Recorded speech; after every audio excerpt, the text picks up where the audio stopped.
Khoi Gumna Mapudines Nan Koramjari. Image Divina Miyam, the Monta Putopa, Tonga program sing Manunga, Eikhoigee Sinnaibasing Haina, Mingtonba, program Siguena, Nasi, Inova, Top Topa, and our program, Udra Luxury, program C, Aina, Tudona Hena, San, Haida Razu, program Sigi, upon a low program Sigi, Karama program no, Paris Hamda, Maru and Yupumber, Putopono Habado, in Unuzariba, USC. Ishadagi Tavan Miam Hen, Kudong Sabe Heleni Habadu, Tamjaraga, a Ahambada, a Gunuzariba, Musi, Sigi Masindagi, Miamda, Tanjarage, Hamad Kurumjari, Kuragi Ming, Kurumjari, Naurem around the Antina image TV and Biro Miamo Kubang Taralon and Kurumjari. Ishagi, Ishana to Biriba, when Utkadoriba, a wig Sinnaibasing and a Ming Tolaga. Eikhoigee Utkadoriba program sida Utkadoriche kari posak no haibudu khangnaba miyam dam ta haibi sara tawbiri si kari no haibu aina mayangi mamanga thamjagadoriba posak asidi koi box ta akoina hanibi che asi loibagi aduga masi loara matungda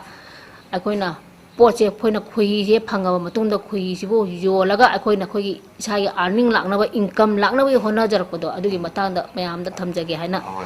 Ishagi Koi Putoga Koi production Putokatini interpret Sigi Mumming Lebibra Kari Mumming Koi Kamaitawi Sorokba the Hector Aquina Ismzona Batalam the Hapo Yolira Kamaita Uno Habido Adumiam Kano Habido Hijage Aigi Kui Sigi Mumming Jay Brand Lay I Brand Sigi Mumming Na Tangley Kui High Aduga Aigi Lajari Unisigi Mumming D MS Arundayanti Food Processing Center Oinam Kangjibung Mapan Haina Lajavani Masida Kui Katang Nataba Ina Taurise Aduna Masida pull up Konjangibada section Kaidok Jaraga Laibesta Jigi Tangley Kui Habasijo Aigi #1 Oina Tamjaba Aigi product Makalamani. Oh, product Mayamzi Manga Tangley Kui product Yamung Amanebo. What? The Yamaroina Yanana. Product Mayam the quite Hana Togi was here. As you quiz you with her. Oh, Padaksi Mayam, the quite the Hana Semjabana Papa, Aduga, Shell Togona, Han Bazina Kui, second step the Papa when on Jakiba. Oh, the Kui Maruina say Kui, Tangley Kuina, Miam Zoom, Mammy, Tanare, Tangley Kuina, Miam Kanarabina, Kuizi Matanda Hana, what is Sabna Nagadana Kaledna. Sagi Sagi Tangley Kui and a Tonbiriche. Command of the Tangley Kui and a Mingi Tombiri no to Karamba. Say he came Kui, the Kui Putuiche. Say he came Quirage. Habado, I don't have you. The command Tolino Minchi, Aduga Kayam Quirage Habado. Hijage, Igi Kui, Aina Coil or Pochigi, no Siva Wari Malaje by Igi. Masigi, Masida, Aina Tina Harau the Bahitare, I will put hope. Mayam Mamang the Sumana Latin Putois to Kois in a neighbor. Koidi housewife with the Nayumda Dominalaja me never. Masida Koisina Aina 2001 Sida I Luhong Jarapanema Pamasida. And I Luhong Bagi, a tapwat Sembagi, Hajingburgi, Tobagi, Tango is the tin over Mayam Tamba. Tambasida I lava Matungida Tinsida, Koisila, Sangaga later Kibaneva. Matamda I Eikhoigee Maramda, Koi Loiba Kari Krai Maramda, I Karimata Kandi Haba. Kang the Badigi, Koise, Lay Tinsida, Matamda 2001 is the Nonly Lucy, a can Mamatogieva. Though was the Aigis Hangoisi in a Kupasit, Lloyd home to Kibaneva. Tankayama home to Kiba Matamsida, Koi Lady Base, no, just Jotana, Tin Malong the Koise, Lloyd see a Mangieva. Matamda that Koisigi below to Kang de Koigi below to Kang Deva Matamsida A. Aduga, all of Pasahida. Amuk Kamaito ge Habada. I Puki Masamalay, I PC Hanajo, I PC, Gimaram the knowledge, like Nina, don't cry, don't lose Eva. Aduga, Sanjo don't know Eva, I know later, Miche, I can Sanje. Aduga Sida, Puki Sida, Ina Pukida, my Kongdum Jet Hava, the Kongdum Puki Matata Maris at this Sawi, I never the gay, I know Pukima Pan, the Kongdum Jetava. Aduga, Maris like a Kongdum Japalapada, by Amdi quite again a sour Kongdum Monka Pan Kiba. Kongdum Ampali Pan Basaina, I Ikuboki the high whenever. Baba Kongdum Che, Kogi, Tumba Sembado, Tumba Ampazitana, and the Tumba Simbu high whenever. ada ikubokina tumba sembibaneba sembiraga aigi sangoisigi nakanda thambaneba khongdrumje aduga ikui kuiduna aigi tumba sigi manungda khoije la leigibaneba aduga khoije la leire khoije lokthoga aina box ta hakoni haibasu khangdi haiba adum khoi leibasida dum nungti gi yengi chum yengi matam sida ai san kal loireba san loirga ai sango kan yole sangom somaga tawbagi budi san maitei saniko masida aibu high school gi life ta khut paraga tambirakba aigi oja ama aigi sangom je lorga ma sangom ahingba thaeba lakosida mana hai ibema nangbu se khoi leiri se papu batare nang upu amada hapaga thammo hai ko ada aina haiba upu karai dei loru duino haiba ina ada upu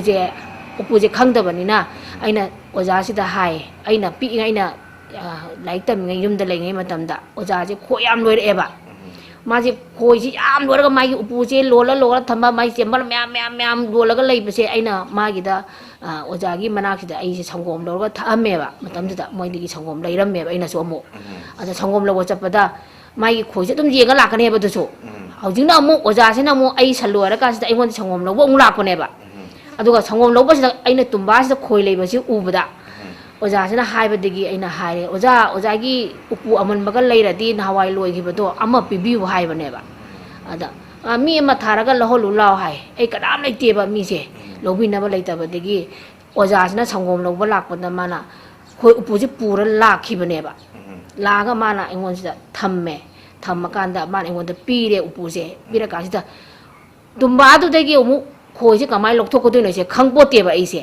adudagi aina masidi kamai lokthokani na khanbada aigi imung je haiba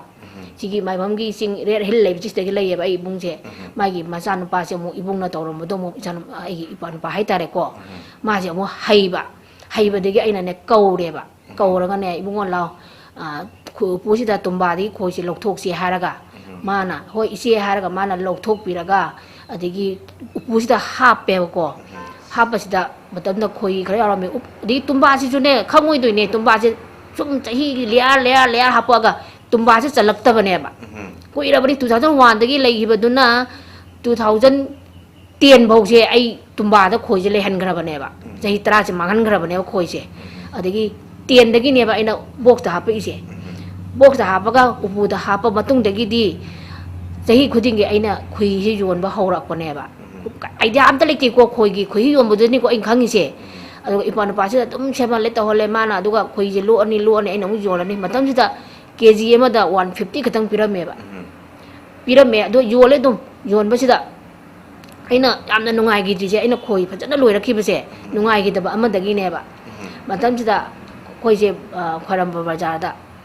pot pham lai ko pot pham lai ba sida ai je pot kharam ban je da pot yon ba ai chale kharam da phama ka story thongong den ina phammi je khoi imana phamba ima je na dana hostan da thamam madigi ai je ka story thongong da ai thadaram bane ba nang po yolo khoi dan da la phoi yoli sem yoli komla yoli mem yoli ko isagi mafam ni na mingon da cha tokpo da nungai ta dana aduga adumaina leiraga jum da khoi loire aina bazar da po yole adumaina sum leirakpadagi khoi bazar manung da leiba ima amana ai gi khoi je lauraga yonbi ba ngon da dum yole ba yon basida nongma imasana ingonda hairamane ba isadi hai singbanina chini ngata hapjalaga piri hairakone ba aina karino ne chini hapaga piri hai sibo haibasida ai khangdre ba tawbagidi khoi loiba matamda khoi phambana ma layeba phamba je ai gidi marsida compulsory phamme ba hauji dum phamme ba matamda da phammi je kamai phammi ju khangde phammakane ju khangde zero knowledge ne kain khangde ba ada imajana harakpadi ai thawai nungai mandadana ne aina ne khoi singje upu manunga thamaga ne kakching de lebje thokone ba khoi yam chabi ju mafam khangda ba aina chini hapu su leite kaimta su leib natte upu de lo aga chini hape haiba sida ai thawai thina nungai gi dabane ba madu dagi de aina ibung mara ta mu challe adi kuthaina ai ibung ipa ikura ipan leiba sida hange ba khoi je lokpada khamjal lei aduga mina haibu chini ya le haire ita da mama khura haiba matam moina no eba khoi de phammani dum haire eba ko madu dagi de ai thawai je yarokpadagi aina khoi je kamai tora phamma ino khoi je kamai tori no haibe khangning ba ma phawgre ba ꯃꯇꯝꯗ ꯑꯩ ꯁꯥꯏꯟꯁꯀꯤ ꯑꯣꯏꯅ ꯑꯩ zoology ꯂꯧꯔꯛꯑꯦꯕꯀꯣ ꯂꯧꯔꯛꯄꯁꯤꯗ ꯑꯩ entomology ꯇꯝꯃꯛꯇꯦꯕ ꯃꯇꯝꯗ ꯑꯩ ꯐꯤꯁꯔꯤꯗꯗꯤ ꯑꯩ 1 year ꯑꯩ ꯏꯟꯗꯤꯌꯟ ꯐꯤꯁꯔꯤꯗ ꯂꯣꯏꯔꯛꯏ ꯑꯗꯨꯒ ꯈꯣꯏꯒꯤ ꯃꯔꯝꯗꯗꯤ ꯑꯩ ꯀꯩꯝ ꯈꯪꯉꯛꯇꯦꯕ ꯃꯗꯨꯗ ꯑꯩꯅ ꯂꯥꯏꯔꯤꯛꯁꯦ ꯏꯀꯣꯅꯣꯃꯤꯛ ꯖꯨꯂꯣꯖꯤꯁꯦ ꯑꯩꯅ ꯊꯝꯈꯤꯕ ꯑꯩꯒꯤ ꯂꯥꯏꯔꯤꯛꯀꯤ ꯔꯤꯛꯁꯇꯤ ꯂꯧꯊꯣꯛꯑꯦꯕ ꯑꯩꯅ ꯂꯧꯊꯣꯛꯑꯒ ꯑꯩꯅ ꯂꯥꯏꯐ ꯁꯥꯏꯀꯜꯁꯦ ꯄꯥꯕꯅꯦꯕ ꯑꯩꯅ ꯑꯩꯈꯣꯏꯒꯤ ꯈꯣꯏꯁꯤꯒꯤ ꯃꯔꯝꯗ ꯑꯩ ꯄꯥꯕ ꯍꯧꯔꯛꯄꯅꯦꯕ ꯄꯥꯕ ꯍꯧꯔꯛꯑꯒ ꯑꯩꯅ ꯏꯕꯨꯡꯁꯤꯗ ꯈꯪꯗꯕ ꯑꯍꯟꯁꯤꯡꯗ ꯑꯃꯨꯛ ꯍꯪꯉꯦ ꯑꯗꯨꯒ ꯄ꯭ꯔꯣꯁꯦꯁꯤꯡ ꯇꯧꯕꯁꯦ ꯉꯁꯥꯏꯒꯤ ꯈꯣꯏꯍꯤ ꯐꯝꯕꯗꯣ ꯑꯁꯤꯒꯤ ꯃꯔꯝꯗ ꯍꯪꯕꯗ ꯃꯈꯣꯏꯅ ꯇꯥꯛꯄꯤꯔꯦꯕ ꯑꯩꯉꯣꯟꯗ ꯃꯣꯏꯅ ꯇꯧꯕ ꯑꯩꯈꯣꯏꯒꯤ ꯌꯨꯝꯗ ꯑꯩꯈꯣꯏꯅ ꯇꯧꯖꯕꯒꯤ ꯑꯗꯨꯁꯨ ꯅꯤꯌꯣꯝꯁꯨ ꯇꯥꯛꯑꯦ ꯑꯗꯨꯒ ꯍꯤꯠ ꯈꯤꯇꯪ ꯄꯤꯕꯗ ꯈꯣꯏꯍꯤꯁꯦ ꯂꯣꯏ ꯂꯥꯡꯉꯦꯕ ꯃꯍꯤ ꯂꯥꯡꯊꯣꯛꯑꯦꯕ ꯅꯨꯡꯁꯥ ꯁꯟꯂꯥꯏꯠꯇ ꯇꯧꯕꯩꯁꯨ ꯃꯣꯏꯅ ꯇꯥꯛꯑꯦꯕꯀꯣ ꯑꯗꯨꯃꯥꯏꯅ ꯇꯧꯗꯅ ꯑꯩꯅ ꯂꯣꯛ ꯂꯣꯛꯄꯒ ꯁꯟꯂꯥꯏꯠꯁꯤꯗ ꯑꯩꯅ ꯊꯥ ꯑꯃ ꯆꯪꯅ ꯊꯥ ꯃꯈꯥꯏ ꯑꯃ ꯆꯪꯅ ꯑꯩꯅ ꯄ꯭ꯔꯣꯁꯦꯁꯤꯡ ꯇꯧꯔꯦꯕ ꯁꯟꯂꯥꯏꯠꯇ ꯊꯝꯃꯒ ꯑꯗꯒꯤ ꯈꯣꯏꯍꯤꯗꯒꯤ ꯃꯥ ꯀꯣꯡꯒꯣꯟ ꯊꯣꯛꯂꯒ ꯀꯣꯡꯒꯣꯟ ꯊꯣꯛꯈꯤꯕ ꯑꯗꯒꯤ ꯃꯊꯪꯗ ꯈꯣꯏꯍꯤꯁꯦ ꯂꯨꯔꯒ ꯂꯩꯍꯧꯕ ꯑꯗꯒꯤ ꯁꯤ ꯃꯇꯝꯁꯤꯒꯤ ꯈꯣꯏꯍꯤꯅ ꯁꯨꯃꯥꯏꯅ ꯇꯧꯕ ꯁꯤ ꯃꯇꯝꯒꯤ ꯈꯣꯏꯍꯤꯁꯤꯅ ꯁꯨꯃꯥꯏꯅ ꯇꯧꯕ ꯍꯥꯏꯕꯁꯦ ꯑꯩꯅ ꯍꯦꯛꯇ ꯃꯇꯝꯒꯁꯦ ꯌꯦꯡꯉ ꯊꯥ ꯁꯤ ꯊꯥꯁꯤꯅ ꯀꯃꯥꯏꯅ ꯇꯧꯕ ꯃꯊꯪ ꯊꯥꯗꯅ ꯁꯨꯃꯥꯏꯅ ꯇꯧꯕꯅ ꯆꯦ ꯀꯣꯂꯣꯝ ꯄꯥꯏꯔꯒ ꯑꯩꯁꯦ ꯍꯦꯛꯇ ꯍꯧꯔꯛꯄꯅꯦꯕ ꯁꯦꯜꯐ ꯇ꯭ꯔꯦꯅꯤꯡꯅꯦꯕ ꯏꯁꯥ ꯁꯦꯜꯐ ꯏꯇꯣꯝꯇ ꯇ꯭ꯔꯦꯅꯤꯡꯅꯦꯕ ꯑꯩꯅ ꯇꯧꯔꯛꯏꯁꯦ ꯍꯪꯐꯝꯁꯨ ꯂꯩꯇꯕ ꯏꯁꯥꯅ ꯁꯦꯜꯐ ꯇ꯭ꯔꯦꯅꯤꯡ ꯑꯃ ꯇꯧꯖꯔꯀꯥꯟꯗ ꯄꯥꯕ ꯌꯥꯕ ꯊꯤꯕ ꯌꯥꯕ ꯊꯤꯔꯒ ꯍꯥꯏꯇꯥꯔꯦꯀꯣ ꯏꯁꯥ ꯏꯇꯣꯝꯇ ꯀꯃꯥꯏꯅ ꯇꯧꯗꯅ ꯈꯣꯏ ꯂꯣꯛꯀꯗꯣꯏꯅꯣ ꯈꯣꯏꯍꯤꯁꯤ ꯀꯃꯥꯏꯅ ꯇꯧꯔꯒ ꯄ꯭ꯔꯣꯁꯦꯁ ꯇꯧꯒꯗꯣꯏꯅꯣ ꯍꯥꯏꯕꯒꯤ ꯃꯇꯥꯡꯗ ꯏꯁꯥ ꯏꯇꯣꯝꯇ ꯆꯥꯡꯌꯦꯡꯒ ꯂꯣꯏꯅꯅ ꯇꯝꯖꯔꯒ ꯍꯥꯏꯇꯥꯔꯦꯀꯣ ꯄ꯭ꯔꯗꯛꯁꯤ ꯄꯨꯊꯣꯛꯄꯤꯔꯕ ꯃꯇꯨꯡ ꯑꯗꯨꯒꯤ ꯃꯇꯨꯡꯁꯤꯗ ꯁꯔꯀꯥꯔꯒꯤ ꯃꯥꯏꯀꯩꯗꯒꯤ ꯅꯠꯇ꯭ꯔꯒ ꯇꯣꯉꯥꯟ ꯇꯣꯉꯥꯟꯕ ꯑꯣꯔꯒꯅꯥꯏꯖꯦꯁꯟꯒꯤ ꯃꯥꯏꯀꯩꯗꯒꯤ ꯈꯣꯏ ꯂꯣꯛꯄꯁꯤꯒ ꯃꯔꯤ ꯂꯩꯅꯕ ꯇꯣꯉꯥꯟꯕ ꯇ꯭ꯔꯦꯅꯤꯡ ꯐꯪꯕ ꯇ꯭ꯔꯦꯅꯤꯡꯒꯨꯝꯕꯒꯤ ꯅꯠꯇ꯭ꯔꯒ ꯑꯦꯅꯤ ꯃꯇꯦꯡ ꯐꯪꯕ ꯂꯩꯈ꯭ꯔꯕ꯭ꯔꯥ ꯐꯪꯉꯒꯅ ꯀꯔꯤ ꯀꯔꯤ ꯃꯇꯦꯡꯅꯣ ꯍꯥꯏꯕꯗꯨ ꯍꯥꯏꯕꯤꯔꯣ ꯃꯦꯂꯥ ꯊꯣꯛꯂꯛꯄꯗ ꯑꯩꯈꯣꯏꯒꯤ ꯋꯥꯛꯁꯣꯞ ꯌꯥꯎꯕꯗꯣ ꯇ꯭ꯔꯦꯅꯤꯡ ꯌꯥꯎꯕꯁꯤꯗ ꯔꯤꯁꯣꯔꯁ ꯄꯥꯔꯁꯟ ꯃꯌꯥꯝ ꯂꯥꯛꯑꯦꯕ ꯃꯈꯣꯏꯅ ꯐꯤꯗꯕꯦꯛ ꯄꯤꯌꯦ ꯑꯩꯈꯣꯏ ꯐꯤꯗꯕꯦꯛ ꯂꯧꯕꯗꯣ ꯃꯈꯣꯏꯅ ꯇꯥꯛꯄꯒꯤ ꯃꯇꯨꯡ ꯏꯟꯅ ꯃꯣꯏꯒꯤ ꯃꯇꯨꯡ ꯏꯟꯅ ꯆꯠꯂꯛꯄꯅꯦꯕ ꯑꯗ ꯑꯩꯈꯣꯏꯅ ꯌꯥꯝ ꯃꯨꯟꯅ ꯈꯪꯗ꯭ꯔꯁꯨ ꯑꯩꯈꯣꯏꯅ ꯈꯤꯇꯪꯗꯅꯦꯕ ꯑꯩꯈꯣꯏꯅ ꯈꯪꯉꯤꯗꯣ ꯍꯥꯟꯅꯗꯤ ꯑꯗ ꯃꯈꯣꯏꯅ ꯍꯥꯏꯕꯗꯒꯤ ꯑꯩꯈꯣꯏꯅ ꯅꯣꯠ ꯇꯧꯁꯟꯖꯕ ꯑꯗꯒꯤ ꯃꯈꯣꯏꯅ ꯁꯤꯅꯤ ꯍꯥꯏꯔꯝꯕꯗꯒꯤ ꯑꯩꯅ ꯇ꯭ꯔꯦꯅꯤꯡꯁꯤꯃ ꯐꯪꯅꯕ ꯍꯥꯏꯗꯅ IIT ꯒꯨꯋꯥꯍꯥꯇꯤꯒꯤꯁꯦ ꯃꯈꯣꯏꯅ ꯁꯤꯜꯂꯛꯄꯅꯦ ꯃꯅꯤꯄꯨꯔꯗ ꯆꯠꯄꯕꯨꯗꯤ ꯃꯣꯏ ꯈꯨꯊꯥꯡꯗ ꯑꯗꯨꯒ ꯆꯠꯂꯀꯥꯟꯗ ꯃꯗꯨꯗꯒꯤ ꯅꯣꯂꯦꯖꯁꯦ ꯑꯩ ꯐꯪꯖꯔꯛꯈꯤꯕꯅꯦꯕ ꯐꯪꯖꯔꯕ ꯃꯇꯨꯡꯗꯒꯤꯗꯤ ꯑꯩ ꯍꯥꯟꯅ ꯏꯁꯥꯅ ꯁꯦꯜꯐ ꯇ꯭ꯔꯦꯅꯤꯡ ꯇꯧꯖꯔꯛꯄꯗꯨꯒ ꯑꯗꯨꯗꯒꯤ ꯐꯪꯉꯛꯄ ꯅꯣꯂꯦꯖꯇꯨꯒ ꯑꯗꯒꯤ ꯑꯦꯛꯁꯄꯥꯔꯠꯁꯤꯅ ꯇꯥꯛꯄꯤꯔꯛꯄ ꯅꯣꯂꯦꯖꯇꯨꯒ ꯄꯨꯜꯂꯒ ꯑꯗꯨꯒꯤ ꯃꯇꯨꯡꯗꯒꯤ ꯑꯩꯅ ꯊꯕꯛꯁꯦ ꯃꯈꯥ ꯇꯥꯅ ꯆꯠꯆꯈꯤꯕꯅꯦꯕ ꯍꯣꯏ ꯑꯗ ꯍꯧꯖꯤꯛꯇ ꯑꯗꯨꯒꯤ ꯇ꯭ꯔꯦꯅꯤꯡꯗꯨ ꯐꯪꯉ ꯃꯇꯨꯡꯗ ꯑꯍꯥꯟꯕꯗ ꯉꯁꯥꯏꯒꯤ ꯋꯥꯔꯤ ꯁꯨꯝ ꯁꯥꯔꯛꯄꯗ ꯑꯍꯥꯟꯕꯗ ꯉꯁꯥꯏ ꯈꯣꯡꯗ꯭ꯔꯨꯝꯗꯒꯤ ꯂꯩꯔꯝꯕꯗꯤ ꯈꯣꯏ ꯎꯄꯨꯗ ꯇ꯭ꯔꯥꯟꯁꯐꯔ ꯇꯧꯈ꯭ꯔꯦ ꯈꯣꯏ ꯎꯄꯨ ꯑꯃ ꯂꯩꯈ꯭ꯔꯦꯀꯣ ꯍꯣꯏ ꯑꯗꯒꯤ ꯄ꯭ꯔꯗꯛ ꯄꯨꯊꯣꯛꯂꯛꯈ꯭ꯔꯦ ꯑꯗꯨꯗꯒꯤ ꯀꯃꯥꯏꯅ ꯇꯧꯗꯅ ꯄ꯭ꯔꯣꯁꯦꯁ ꯇꯧꯒꯅꯤ ꯍꯥꯏꯕꯒꯤ ꯃꯔꯤ ꯃꯈꯣꯡ ꯈꯪꯈ꯭ꯔꯦ ꯍꯩꯈ꯭ꯔꯦ ꯑꯗꯨꯗꯨꯅ ꯍꯧꯖꯤꯛꯇꯤ ꯄ꯭ꯔꯗꯛ ꯑꯣꯏꯅ ꯄꯨꯊꯣꯛꯑꯕꯅꯤꯅ ꯍꯥꯏꯔꯤꯕ ꯃꯇꯝꯗꯨꯒꯤ ꯈꯣꯏ ꯎꯄꯨ ꯑꯃ ꯂꯩꯔꯝꯕꯗꯣ ꯍꯧꯖꯤꯛꯇꯤ ꯈꯣꯏ ꯎꯄꯨ ꯀꯌꯥꯝ ꯌꯥꯝꯅ ꯊꯝꯕꯤꯔꯒꯦ ꯅꯠꯇ꯭ꯔꯒ ꯄ꯭ꯔꯗꯛꯁꯤ ꯀꯃꯥꯏꯅ ꯇꯧꯔ ꯄꯨꯊꯣꯛꯄꯅꯣ ꯀꯔꯥꯏꯋꯥꯏꯗ ꯄ꯭ꯔꯣꯁꯦꯁ ꯀꯃꯥꯏꯅ ꯇꯧꯕꯅꯣ ꯍꯥꯏꯕꯗꯨ ꯍꯥꯏꯕꯤꯌꯨ ꯑꯩꯒꯤ ꯂꯩꯔꯤꯕ ꯖꯒꯥꯁꯦ ꯈꯣꯏꯁꯦ ꯑꯩꯈꯣꯏꯒꯤ ꯃꯥꯔꯁ ꯁ꯭ꯋꯥꯏ ꯌꯧꯔꯛꯄꯗ ꯈꯣꯏꯁꯦ ꯀꯣꯂꯣꯅꯤꯁꯦ ꯑꯗꯨꯝ ꯄꯥꯏꯔꯛꯑꯦꯕ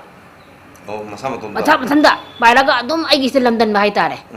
ꯑꯩꯒꯤꯁꯦ ꯀꯩꯅꯣꯗ ꯑꯩꯒꯤ ꯌꯨꯝꯁꯦ ꯑꯩꯗꯤ ꯆꯦꯛꯄꯜꯅ ꯐꯦꯟꯁꯤꯡ ꯈꯥꯗꯦꯕ ꯂꯣꯡꯃꯥꯡꯈꯥ ꯄꯥꯝꯕꯤꯅ ꯐꯦꯟꯁꯤꯡ ꯈꯥꯏꯌꯦꯕ ꯑꯗꯨꯅ ꯂꯣꯡꯃꯥꯡꯈꯥ ꯉꯥꯛꯇ ꯍꯧꯕꯅꯤ ꯂꯣꯡꯃꯥꯡꯈꯥ ꯃꯄꯥꯟ ꯁꯥꯔꯛꯄꯁꯤda ꯈꯣꯏꯁꯤꯅ ꯂꯩꯅꯤꯡꯕ꯭ꯔꯥꯁꯨ ꯈꯪꯗꯦꯕ ꯑꯗꯨꯅ ꯈꯣꯏꯁꯤꯅ ꯂꯥꯛꯑꯒ ꯂꯩꯕꯗꯒꯤ ꯑꯗꯨꯗꯒꯤ ꯈꯣꯏ ꯎꯄꯨꯗ ꯍꯥꯞꯆꯜꯂꯦꯕ ꯍꯥꯞꯆꯜꯂꯝꯃꯦ ꯑꯍꯥꯟꯕꯗꯗꯤ ꯍꯧꯖꯤꯛꯅ ꯑꯃꯨꯛ ꯈꯣꯏ ꯎꯄꯨ ꯑꯍꯥꯡꯕꯁꯦ ꯃꯐꯝ ꯆꯥꯅ ꯊꯝꯈ꯭ꯔꯅꯦꯕ ꯊꯝꯕ ꯃꯇꯝꯁꯤꯗ ꯈꯣꯏꯁꯤꯅ ꯂꯥꯛꯑꯒ ꯎꯄꯨ ꯃꯅꯨꯡꯁꯦ ꯃꯊꯟ ꯑꯗꯨꯝ ꯆꯪꯖꯈ꯭ꯔꯦꯕ ꯍꯧꯖꯤꯛꯅ ꯍꯥꯞꯄꯒꯤ ꯑꯗꯨꯒꯤ ꯀꯩꯅꯣ ꯂꯩꯈ꯭ꯔꯦꯕ ꯍꯥꯞꯄꯒꯤ ꯃꯊꯧ ꯑꯃꯨꯛ ꯇꯥꯗ꯭ꯔꯦꯕ ꯃꯣꯏꯅ ꯑꯗꯨꯝ ꯆꯪꯖꯈ꯭ꯔꯦꯕ ꯎꯄꯨ ꯃꯅꯨꯡꯁꯤꯗ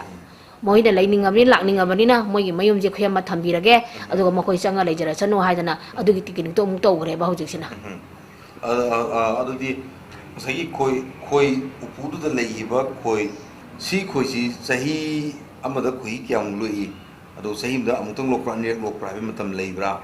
ꯂꯩꯔꯒ ꯀꯔꯝ ꯀꯥꯟꯗ ꯂꯣꯛꯈꯤꯁꯤꯕꯣ ꯈꯣꯏꯁꯤꯅ ꯑꯍꯥꯟꯕ ꯑꯩꯈꯣꯏꯅ ꯆꯪꯉꯦ ꯍꯥꯏꯔꯁꯨ ꯈꯣꯏꯁꯦ ꯃꯥꯒꯤ ꯁꯨꯄꯔ ꯆꯦꯝꯕꯔ ꯍꯥꯞꯄꯒ ꯊꯝꯕ ꯌꯥꯗꯦꯕ ꯑꯩꯈꯣꯏꯅ ꯈꯣꯏ ꯆꯪꯍꯟꯒꯦ ꯍꯥꯏꯇꯥꯔꯗꯤ ꯃꯥꯒꯤ ꯕ꯭ꯔꯣꯗ ꯆꯦꯝꯕꯔꯁꯦ ꯊꯝꯃꯅꯤ ꯕ꯭ꯔꯣꯗ ꯆꯦꯝꯕꯔꯁꯤꯒꯤ ꯊꯝꯃ ꯃꯇꯨꯡꯁꯤꯗ ꯁꯨꯄꯔ ꯆꯦꯝꯕꯔꯒꯤ ꯐ꯭ꯔꯦꯝꯁꯦ ꯂꯧꯊꯣꯛꯑꯒ ꯁꯨꯄꯔ ꯆꯦꯝꯕꯔꯁꯦ ꯍꯥꯞꯄꯒ ꯃꯈꯨꯝ ꯈꯨꯝꯖꯤꯜꯂꯒ ꯊꯝꯕꯅꯦꯕ ꯑꯗꯨ ꯑꯣꯏꯇꯥꯔꯗꯤ ꯃꯈꯥꯒꯤ ꯕ꯭ꯔꯣꯗ ꯆꯦꯝꯕꯔꯁꯤꯗ ꯈꯣꯏꯁꯤ ꯑꯗꯨꯝ ꯆꯪꯈꯤꯅꯦꯕ ꯃꯗꯨ ꯅꯠꯇꯅ ꯁꯨꯄꯔ ꯆꯦꯝꯕꯔꯒꯤ ꯐ꯭ꯔꯦꯝ ꯃꯌꯥꯝꯁꯦ ꯍꯥꯞꯄ ꯊꯝ ꯇꯥꯔꯗꯤ ꯁꯨꯄꯔ ꯆꯦꯝꯕꯔꯁꯤꯗ ꯃꯣꯏꯅ ꯃꯀꯣꯟ ꯁꯥꯟꯖꯜꯂꯗ ꯃꯣꯏꯅ ꯑꯗ ꯂꯩ ꯇꯥꯔꯗꯤ ꯑꯃꯨꯛ ꯂꯧꯊꯣꯛꯅꯕ ꯑꯃ ꯆꯪꯉꯦꯕ ꯑꯗꯨꯅ ꯕ꯭ꯔꯣꯗ ꯆꯦꯝꯕꯔꯁꯤꯅ ꯃꯈꯣꯏꯒꯤ ꯃꯌꯨꯝꯅꯤ ꯑꯗꯨꯒ ꯁꯨꯄꯔ ꯆꯦꯝꯕꯔꯁꯤꯅ ꯀꯣꯠꯅꯦꯕ ꯃꯣꯏꯒꯤ ꯆꯥꯅꯕ ꯊꯝꯕꯅꯦꯕ ꯑꯁꯤꯗꯒꯤꯅꯦꯕ ꯑꯩꯈꯣꯏꯅ ꯈꯣꯏꯒꯤ ꯂꯧꯊꯣꯛꯏꯁꯦ ꯑꯗꯨꯅ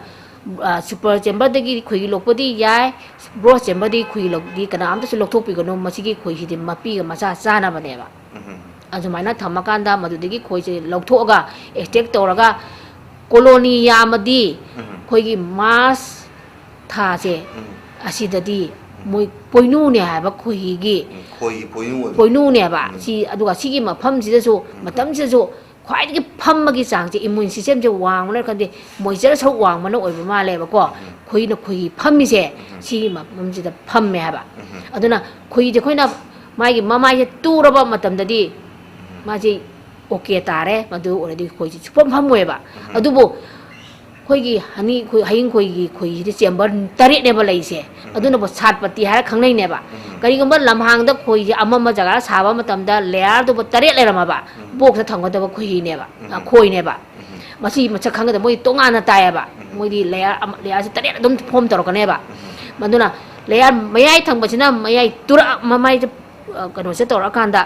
phula akan da matai atai duna amuk phuloi ba ko adubo akoi na khoi do lokthok ni ngam na khoi na lokthok ejek da khoi da lokthok tu ni da aduna mai tu da ba yaw do khara yaw du na ne ba khoi je koi na thama ka da cha thok da na thama ka maring da phamjal ai chini yaw ma le ka hari se chini na ti ha ba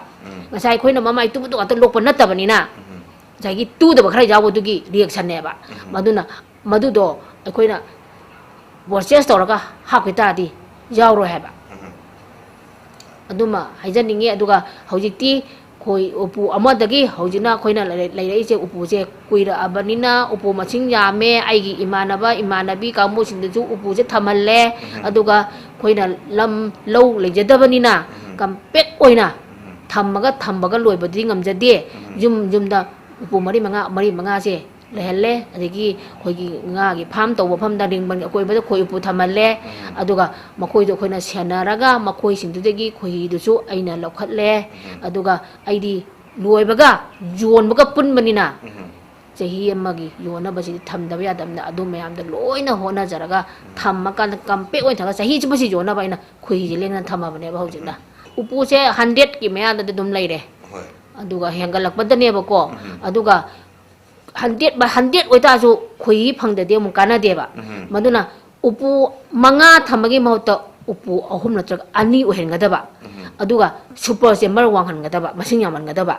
madu oitara di khoi upu amana sahi amada keji yang khai di phaja phange ba yam da keji ni phu manga di sure phange ba koloni yam de upu amana upu amana do upu do chamo oita su chamo je loina khoi je layu ya de ba khoi je di pura mawong amane ba ko layo ngasi handak chahi na lairaga bathang chahi do laini su laite ba makoi laini de chakhe ba heta aduna makoi laining na ba che moi manakta khoina lang ba khotpa tawbi da ba adu ba ai di surong pa ni lang ni dana lang su moi na laining khare ba laining kharab ne dum laining khare dana chasu chatre ba chatta ba ni na khoi hoji nong reni season je asi gi da magda khoi di artificial feeding tau de ba khoi di chamber ama ani je hapaga thambi ba khoi je lokthok de ba makhoi da mangta mathang khara ngana lokpa yai aduna chamber je hapaga thambi raga makhoi je nongju bandha je chatki dana ba na khoina khoi je am lo na to wai sang thambi hai ba adu oi di chatra bane nong hangra matung da November December sai da khoi lokpa dum hoba yare ba sum lengdal ler maga paithokraga haitare paithokraga masa matumda laktringai natraga hapchandringai marak ada khoi buji sekdokgi mathok dabra ho adudi mathau tai adudi khoina ne marak makta yengbidadi yade ba ko ini mi che khoina khangde adna khoining adigi khoi achoba pai rei ko hai adigi khoi dosata do khoiren haiba do madu moi la adi dum chatho eba aduna makhoi je kari phattaba lei kai doge haiba se khoina aina yengba sangdadana yengude na khalla se ba khoisna laga ai je leibam japong khangde ba khoi me am puyom nyo ne ba ingonda sai da mu napkani aduna moi gi yekna ba la e hai ba se khoi na ingon da paw se pi ba la e ba pi ba la ga adu oi ta de ai chalo ka da mai ani bi le me ba adu khoi na lokthok upu manung da chang ba chum changa chu adi ati ini foreign particle ma chang ba do paw se pi re hai ba pi ba ni na hoi ti khoi se ga ai ga wari sana ba gum na thokre ba thokra ni na adu da yenga kan da adum khoi na lokthok pa sengdok pi ba di phatta ba tin ka ba kai do loi na khoi na sengdok pi ba senaba ma thok tai hai ba au senaba ma thok tai ba loke khoi loye na khalagadi maruina kari kari mathuk tai ꯑꯩꯈꯣꯏꯅ ꯀꯩꯁꯨ ꯈꯪꯗꯕ ꯈꯣꯏ ꯂꯣꯏꯕꯒꯤ ꯇ꯭ꯔꯦꯅꯤꯡꯁꯨ ꯆꯠꯇꯕ ꯀꯔꯤꯝ ꯈꯪꯗꯅ ꯑꯩꯈꯣꯏꯅ ꯂꯣꯏꯅꯤꯡꯉꯦ ꯍꯥꯏꯕꯗ ꯑꯩꯅ ꯂꯣꯏꯕꯤꯌꯨ ꯍꯥꯏꯌꯦꯕ ꯀꯩꯅꯣꯗ ꯑꯩꯁꯨ ꯈꯪꯉꯒ ꯂꯣꯏꯈꯤꯕ ꯅꯠꯇꯦꯕ ꯈꯣꯏꯁꯤꯅ ꯂꯥꯛꯑ ꯂꯣꯏꯈꯤꯕꯅꯤꯅ ꯇꯧꯕꯇꯕꯨ ꯈꯣꯏ ꯎꯄꯨ ꯑꯃꯗꯤ ꯊꯝꯕꯤꯔꯣ ꯊꯝꯃꯀꯥꯟꯗ ꯈꯣꯏ ꯎꯄꯨꯁꯦ ꯐꯖꯅ ꯆꯥꯝꯊꯣꯛꯄꯤꯔꯣꯕ ꯑꯗꯨꯒ ꯈꯣꯏꯁꯦ ꯃꯣꯏꯗꯤ ꯁꯤꯒꯤ ꯈꯣꯡꯅꯥꯡꯒꯤ ꯎꯄꯨꯅ ꯐꯩ ꯇꯥꯏꯔꯦꯡꯒꯤ ꯎꯄꯨꯅ ꯐꯩ ꯑꯗꯨ ꯐꯩꯅ ꯃꯌꯥꯝ ꯍꯥꯏꯅꯩꯀꯣ ꯑꯗꯨꯕꯨ ꯑꯩꯗꯤꯅꯦ ꯈꯣꯏ ꯎꯄꯨꯁꯦ ꯂꯣꯏ ꯐꯩ ꯍꯥꯏꯅꯤꯡꯉꯦꯕ ꯂꯣꯏ ꯐꯩ ꯍꯥꯏꯅꯤꯡꯉꯦ ꯍꯥꯏꯕꯗꯤ ꯃꯣꯏꯅꯕꯨ ꯂꯩꯒꯦ ꯈꯟꯈ꯭ꯔꯗꯤ ꯎꯄꯨꯒꯤꯁꯨ ꯗꯔꯀꯥꯔꯗꯗꯤ ꯀꯩꯅꯣꯝꯗ ꯀꯥꯁꯤꯜꯂꯝꯗꯨ ꯄꯨꯂꯩ ꯂꯩꯌꯦꯕ ꯑꯗꯨꯗꯨꯅ ꯃꯣꯏꯅꯕꯨ ꯂꯩꯅꯤꯡꯈ꯭ꯔꯕ ꯃꯐꯝꯁꯤꯗꯤ ꯎꯄꯨ ꯊꯤꯗꯦ ꯍꯥꯏꯅ ꯑꯩꯅ ꯈꯜꯂꯦꯕ ꯑꯗꯨꯗꯨꯅ ꯈꯣꯏꯁꯦ ꯐꯖꯅ ꯑꯩꯈꯣꯏ ꯎꯄꯨꯁꯦ ꯐꯖꯅ ꯆꯥꯝꯊꯣꯛꯄꯤꯔꯣ ꯑꯍꯣ ꯑꯔꯥꯛ ꯂꯩꯍꯟꯕꯤꯔꯅꯨ ꯑꯗꯨꯒ ꯃꯥ ꯏꯁꯤꯡꯗ ꯇꯤꯡꯊꯣꯛꯄꯁꯨ ꯌꯥꯏꯀꯣ ꯇꯤꯡꯊꯣꯛꯑꯒ ꯊꯝꯃꯒ ꯂꯧꯈꯠꯂꯒ ꯅꯨꯡꯁꯥꯗ ꯐꯧꯗꯣꯛꯑꯀꯥꯟꯗ ꯀꯪꯉꯦ ꯍꯥꯏꯕ ꯀꯥꯟꯗꯨꯗ ꯑꯩꯈꯣꯏꯒꯤ ꯋꯦꯛꯁꯦ ꯈꯣꯏꯗꯒꯤ ꯈꯨꯅꯨꯡꯗꯒꯤ ꯁꯦꯝꯕ ꯋꯦꯛꯁꯦ ꯈꯣꯏꯔꯥꯗꯒꯤ ꯁꯦꯝꯕꯁꯦ ꯑꯁꯤꯁꯤꯅ ꯐꯖꯅ ꯅꯥꯟꯊꯣꯛꯄꯤꯌꯣ ꯇꯩꯕꯤꯌꯣꯕ ꯎꯄꯨꯁꯤꯡꯗꯣ ꯐꯖꯅ ꯃꯅꯨꯡ ꯃꯄꯥꯟ ꯀꯔꯤ ꯀꯔꯥꯁꯤ ꯋꯦꯛꯁꯤꯅ ꯐꯖꯅ ꯑꯍꯣ ꯑꯔꯥꯛꯀꯗꯣ ꯃꯦꯟꯁꯤꯟꯕꯤꯌꯣꯕ ꯐꯖꯅ ꯅꯥꯟꯍꯟꯕꯤꯌꯣ ꯎꯄꯨꯁꯦ ꯅꯥꯟꯍꯟꯕꯤꯌꯣꯀꯣ ꯃꯣꯏꯗꯤ ꯑꯅꯥꯟꯕꯗ ꯉꯥꯎꯖꯕꯅꯦꯕ ꯃꯣꯏꯁꯤꯗꯤ ꯑꯗꯨꯒ ꯑꯉꯥꯟꯕꯗꯁꯨ ꯂꯩꯇꯕ ꯑꯃꯝꯕꯗꯁꯨ ꯍꯩꯅꯕ ꯑꯗꯨꯅ ꯃꯗꯨꯗꯣ ꯐꯖꯅ ꯋꯦꯛꯁꯤꯅ ꯐꯖꯅ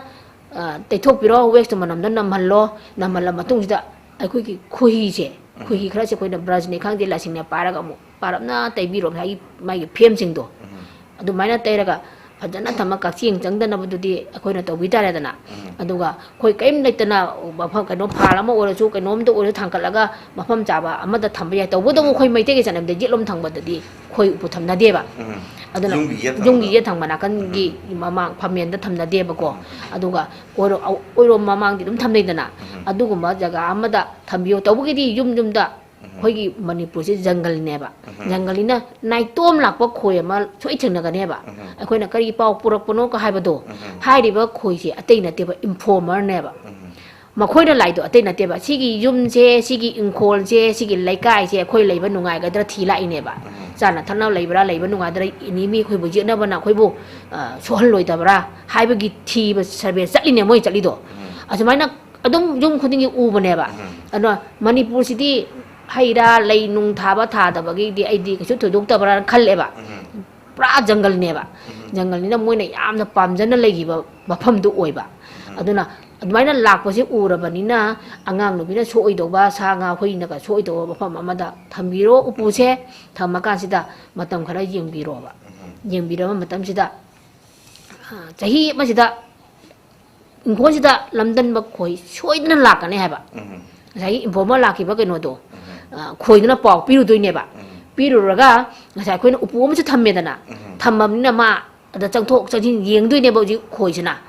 ꯌꯦꯡꯀꯥꯟꯗ ꯁꯤ ꯖꯒꯥꯁꯦ ꯑꯩꯈꯣꯏ ꯀꯣꯂꯣꯅꯤ ꯏꯃꯨꯡ ꯃꯅꯨꯡꯁꯦ ꯂꯥꯛꯄ ꯌꯥꯔꯅꯤ ꯍꯥꯏꯕꯁꯤ ꯌꯦꯡꯀꯥꯟꯗ ꯃꯥꯅ ꯄꯥꯎ ꯄꯤꯔꯨꯔꯒ ꯃꯣꯏꯁꯦ ꯂꯥꯛꯀꯗꯣꯏꯅꯦꯕ ꯂꯥꯛꯄ ꯃꯇꯝꯁꯦ ꯅꯨꯡꯁꯥ ꯀꯟꯅ ꯁꯥꯕ ꯃꯇꯝꯗ ꯂꯥꯛꯀꯜꯂꯦꯕ ꯑꯩꯒꯤꯗ ꯂꯥꯛꯄꯒꯤ ꯍꯥꯏꯕꯅꯤꯀꯣ ꯑꯇꯩꯗꯗꯤ ꯑꯌꯨꯛꯇ ꯂꯥꯛꯄ ꯅꯨꯡꯗꯥꯡꯋꯥꯏꯔꯝꯗ ꯂꯥꯛꯄ ꯂꯩꯔꯝꯕ ꯌꯥꯏ ꯑꯗꯨꯕꯨ ꯑꯩꯒꯤꯗ ꯂꯥꯛꯄ ꯈꯣꯏꯉꯩꯗꯤ ꯅꯨꯃꯤꯠ ꯌꯨꯝꯈꯠꯂꯛꯄ ꯅꯨꯡꯁꯥ ꯁꯥꯒꯠꯂꯀꯥꯟꯗ ꯂꯣꯏꯅ ꯂꯥꯛꯑꯦꯕ ꯑꯗꯨꯒ ꯎꯄꯨꯗ ꯆꯪꯗ꯭ꯔꯒꯅ ꯅꯥꯀꯟꯗ ꯂꯩꯕ ꯃꯐꯝ ꯑꯃꯗ ꯇꯣꯡꯉ ꯂꯩꯌꯦꯕ ꯈꯔ ꯋꯥꯡꯅ ꯂꯩꯕ ꯅꯦꯝꯅ ꯂꯩꯕ ꯍꯥꯏꯕ ꯑꯗꯨꯃꯥꯏꯅ ꯂꯩ ꯑꯗꯨꯒ ꯑꯍꯤꯡꯁꯦ ꯂꯦꯛꯑꯕ ꯑꯍꯤꯡꯁꯦ ꯂꯦꯛꯑ ꯇꯥꯔꯗꯤ ꯑꯩ ꯑꯗꯨꯝ ꯐꯥꯔꯒ ꯑꯗꯨꯝ ꯎꯄꯨꯗ ꯍꯥꯞꯆꯤꯟꯕ ꯌꯥꯔꯦꯕ ꯑꯍꯤꯡ ꯂꯦꯛꯇꯅ ꯄꯥꯏꯈꯤꯕꯅ ꯂꯝꯗ ꯉꯥꯛꯇꯪ ꯂꯩꯔꯝꯃꯒ ꯄꯥꯏꯈꯤꯕꯁꯨ ꯂꯩꯀꯣ ꯑꯗꯨꯗꯣ ꯑꯩꯈꯣꯏꯅ ꯎꯄꯨꯁꯦ ꯇꯌꯥꯔꯤ ꯔꯦꯗꯤꯗ ꯂꯩꯕ ꯇꯥꯔꯗꯤ ꯂꯝꯗꯟꯕꯗꯨꯗ ꯑꯩꯈꯣꯏ ꯑꯗꯨꯝ ꯐꯥꯕꯁꯨ ꯌꯥꯏꯑꯕ ꯑꯗꯨꯕꯨ ꯅꯣꯡꯃꯗꯤ ꯌꯦꯡꯉꯦꯕ ꯑꯩꯗꯤ ꯅꯣꯡꯃ ꯌꯦꯡꯉꯒ ꯑꯍꯤꯡ ꯂꯦꯛꯑꯕ ꯑꯍꯤꯡ ꯂꯦꯛ ꯇꯥꯔꯗꯤ ꯑꯩ ꯅꯨꯃꯤꯗꯥꯡꯗ ꯐꯥꯕꯁꯨ ꯌꯥꯎꯈ꯭ꯔꯦ ꯑꯩ ꯏꯁꯥꯅ ꯅꯨꯃꯤꯗꯥꯡꯗ ꯅꯠꯇꯅ ꯑꯌꯨꯛ ꯑꯉꯟꯕꯗ ꯐꯥꯏꯕ ꯑꯌꯨꯛ ꯑꯉꯟꯕꯗ ꯃꯣꯏꯁꯨ ꯄꯥꯏꯊꯣꯛꯇꯦꯕꯀோ ꯑꯗꯨꯒ ꯈꯤꯇꯪ ꯊꯦꯡꯊꯔꯒꯕꯨꯗꯤ ꯄꯥꯏꯊꯣꯛꯑꯦꯕ ꯑꯗꯨꯅ ꯑꯃ ꯑꯉꯥꯟ ꯁꯤꯟꯅꯔꯛꯄꯩ ꯇꯟꯖꯥꯁꯤꯗ ꯃꯥꯏ ꯀꯣꯂꯣꯅꯤꯁꯦ ꯄꯨꯂꯞ ꯍꯥꯞꯆꯤꯜꯂꯒ ꯑꯩꯈꯣꯏ ꯎꯄꯨꯗ ꯍꯥꯞꯆꯤꯜꯂ ꯊꯝꯃꯦꯕ ꯍꯥꯞꯆꯤꯜꯂꯕ ꯃꯇꯨꯡꯁꯤꯗ ꯑꯩꯈꯣꯏꯅ ꯀꯨꯏꯟ ꯒꯦꯠ ꯑꯅ ꯑꯃ ꯌꯥꯎꯕꯗꯣ ꯀꯨꯏꯟ ꯒꯦꯠꯁꯤꯅ ꯅꯨꯃꯤꯠ ꯅꯤꯅꯤ ꯍꯨꯝꯅꯤꯗꯤ ꯊꯝꯕꯤꯌꯨ ꯍꯥꯏꯕ ꯊꯝꯕꯤꯌꯨ ꯍꯥꯏꯕ ꯃꯤꯟꯁꯁꯦ ꯀꯔꯤꯅꯣ ꯃꯣꯏꯅ ꯍꯥꯏꯅꯗ꯭ꯔꯁꯨ ꯀꯨꯏꯟꯗꯣ ꯐꯥꯈ꯭ꯔꯕꯅꯤꯅ ꯄꯥꯏꯊꯣꯛꯈꯤꯗꯅꯕ ꯑꯗꯨꯒ ꯊꯝꯕ ꯃꯇꯝꯗ ꯃꯣꯏꯅ ꯈꯣꯏꯁꯤꯅ ꯄꯥꯏꯊꯣꯛ ꯄꯥꯏꯁꯤꯟ ꯇꯧꯕ ꯃꯇꯝꯗ ꯃꯈꯣꯡꯁꯤꯗ ꯍꯪꯒꯄꯥꯟ ꯂꯩꯔꯤꯛ ꯄꯨꯁꯤꯜꯂꯛꯄ ꯎꯔꯕ ꯑꯗꯨ ꯑꯣꯏꯔꯒꯕꯨꯗꯤ ꯀꯨꯏꯟꯒꯦꯠꯇꯣ ꯂꯧꯍꯧꯕꯤꯕ ꯌꯥꯔꯦꯕ ꯃꯣꯏꯁꯦ ꯆꯠꯂꯔꯣꯏ ꯂꯩꯔꯗꯕꯅꯦꯕ ꯑꯗꯨꯃꯥꯏꯅ ꯊꯝꯕꯤꯔꯒꯗꯤ ꯑꯩꯈꯣꯏꯅ ꯁꯨꯈꯪ ꯈꯪꯗꯅ ꯈꯣꯏꯒꯤ ꯃꯔꯝꯗ ꯈꯣꯏ ꯂꯥꯕꯅ ꯀꯩꯅꯣ ꯑꯃꯣꯝꯅ ꯀꯩꯅꯣ ꯀꯨꯏꯟꯅ ꯀꯩꯅꯣ ꯁꯨꯈꯪ ꯈꯪꯗ꯭ꯔꯁꯨ ꯑꯗꯨꯃꯥꯏꯅ ꯂꯣꯏꯕꯤꯔꯕ ꯃꯇꯝꯗ ꯃꯁꯥꯒꯤ ꯕ꯭ꯔꯣꯗ ꯆꯦꯝꯕꯔꯁꯦ ꯊꯜꯂꯕ ꯃꯇꯝꯗ ꯃꯊꯛꯀꯤ ꯁꯨꯄꯔ ꯆꯦꯝꯕꯔ ꯑꯍꯦꯟꯕ ꯑꯩꯈꯣꯏꯒꯤ ꯀꯣꯠ ꯍꯥꯏꯇꯥꯔꯦꯀꯣ ꯃꯣꯏꯒꯤ ꯑꯍꯦꯟꯕ ꯑꯩꯈꯣꯏꯅ ꯌꯣꯟꯕ ꯃꯣꯏꯒꯤ chahi amagi sana bagi thami ba khoi je matak karakane ba karak adu thanlak badane ba akoina amu lokthok bi doise akoina madu do muk thalle na chamber ama je thallaka da mu thata akoina chamber ama mu lokhala su yae ba chamber je taruk tre lon khalpa yae ba box ta somda manga thamdo sarupudi chamber da manga thamana phai hai ba wakal han basina base ne ba wakal han basina khohi yam phangdoi ne ba upu yam sandok basina photo namada khoyam loiri hai ba ma yare aduga khohi di chupang bhangaroi ba sa ba sum sandok ki bisna colony mata to ka da da di aduna upu yam thon gi bai ne ba ko khoina khoi di business wana su lae khohi di yola khoi sa do de bani na chamber da sum hak ki basina akoina adudana koina loaga lon thok pasina akoida paisa laidana upus da sagi lower chamber upper chamber le pro chamber ga le ri myam do adu gi du kamai to no do myam da sum myam na khang na ba hai tare myam na khang na ba khoi ayaw bu khoi da ut da khudong cha da ba le bram na ayaw bu da sum yi yang ba myam khang na ba viewers sing da khang na ba adu gi kaino darkar legadra sum mem khangna ba khanganing ba haitare adu koi ayawbuda togdra yawdaba legna demonstration tobi abi kudum saba legadra ayawbuda di hauji ji matam jina chu yengbadi nungar loi ko khoi gi ahangwada oina ta age ta akanda mathak ta khoi jina chamber leibadu budi manung da khoi nam photo namaga mathak to yengaga nambadi ane ba hang to ga nambadi nungai roi ba adudi handaki sijangi lokpa haitare ko adugi video do ina aduida thamaga di yengbai di khudong jabadi lega do ba adu do aduna tadi hangtu ubudi ya ru sa chagla dia de ba mai di mokoi di ingi da ma toro bam jaya ba aduna adu tadi chawra di bera kai ba koi amta thabak to ba ya roi ba koi me apse ite loi toro ado ba aduna ne koi ubu ma thambai phom ai suman le ne ko aduga he hoba khoi ha pagi matang tagi hora ge ko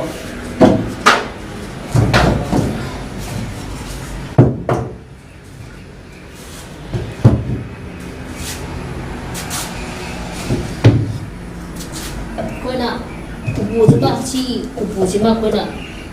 si yaurani aduga si sima yaurani sumaina kun sima sima si mana koi na tu pada lei rasu lo rasu si sema koi na ham da lei la ni lei la kan da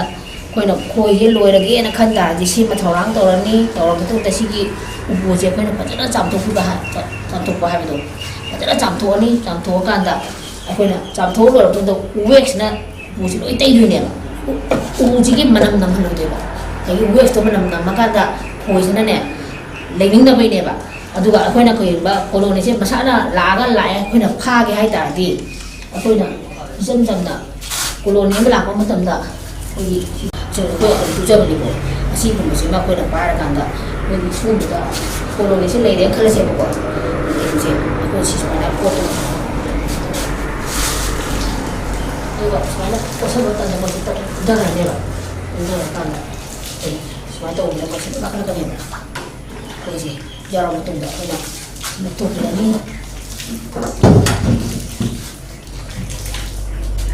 betul ni betul si apa yang nak betul betul ni si betul betul si je dua ni satu saya mana orang saya kau yau itu cuma tak nak ada benda yang mana itu ada lah si je ada lah kan dah kau si kumda kerana ni apa sah kumda kerana ni kumda kerana dah si makada sung kumda kan dia kumda kan tapi si je pada kerja kalau tak anu apa si je pada kan kumda mungkin bisa si dang kumda hai tadi asisi mian mama dah kau lah Luna kalau tadi kalau sudah semua bawa nanti nasi mesti dah bawa semua na kumda tadi kau semua tak karo lah siapa lagi kalau si semua tak berani kau je elok cangba Jangan loi deh, halu kando. Aduh mau tambirani tamakan kuin gini nak,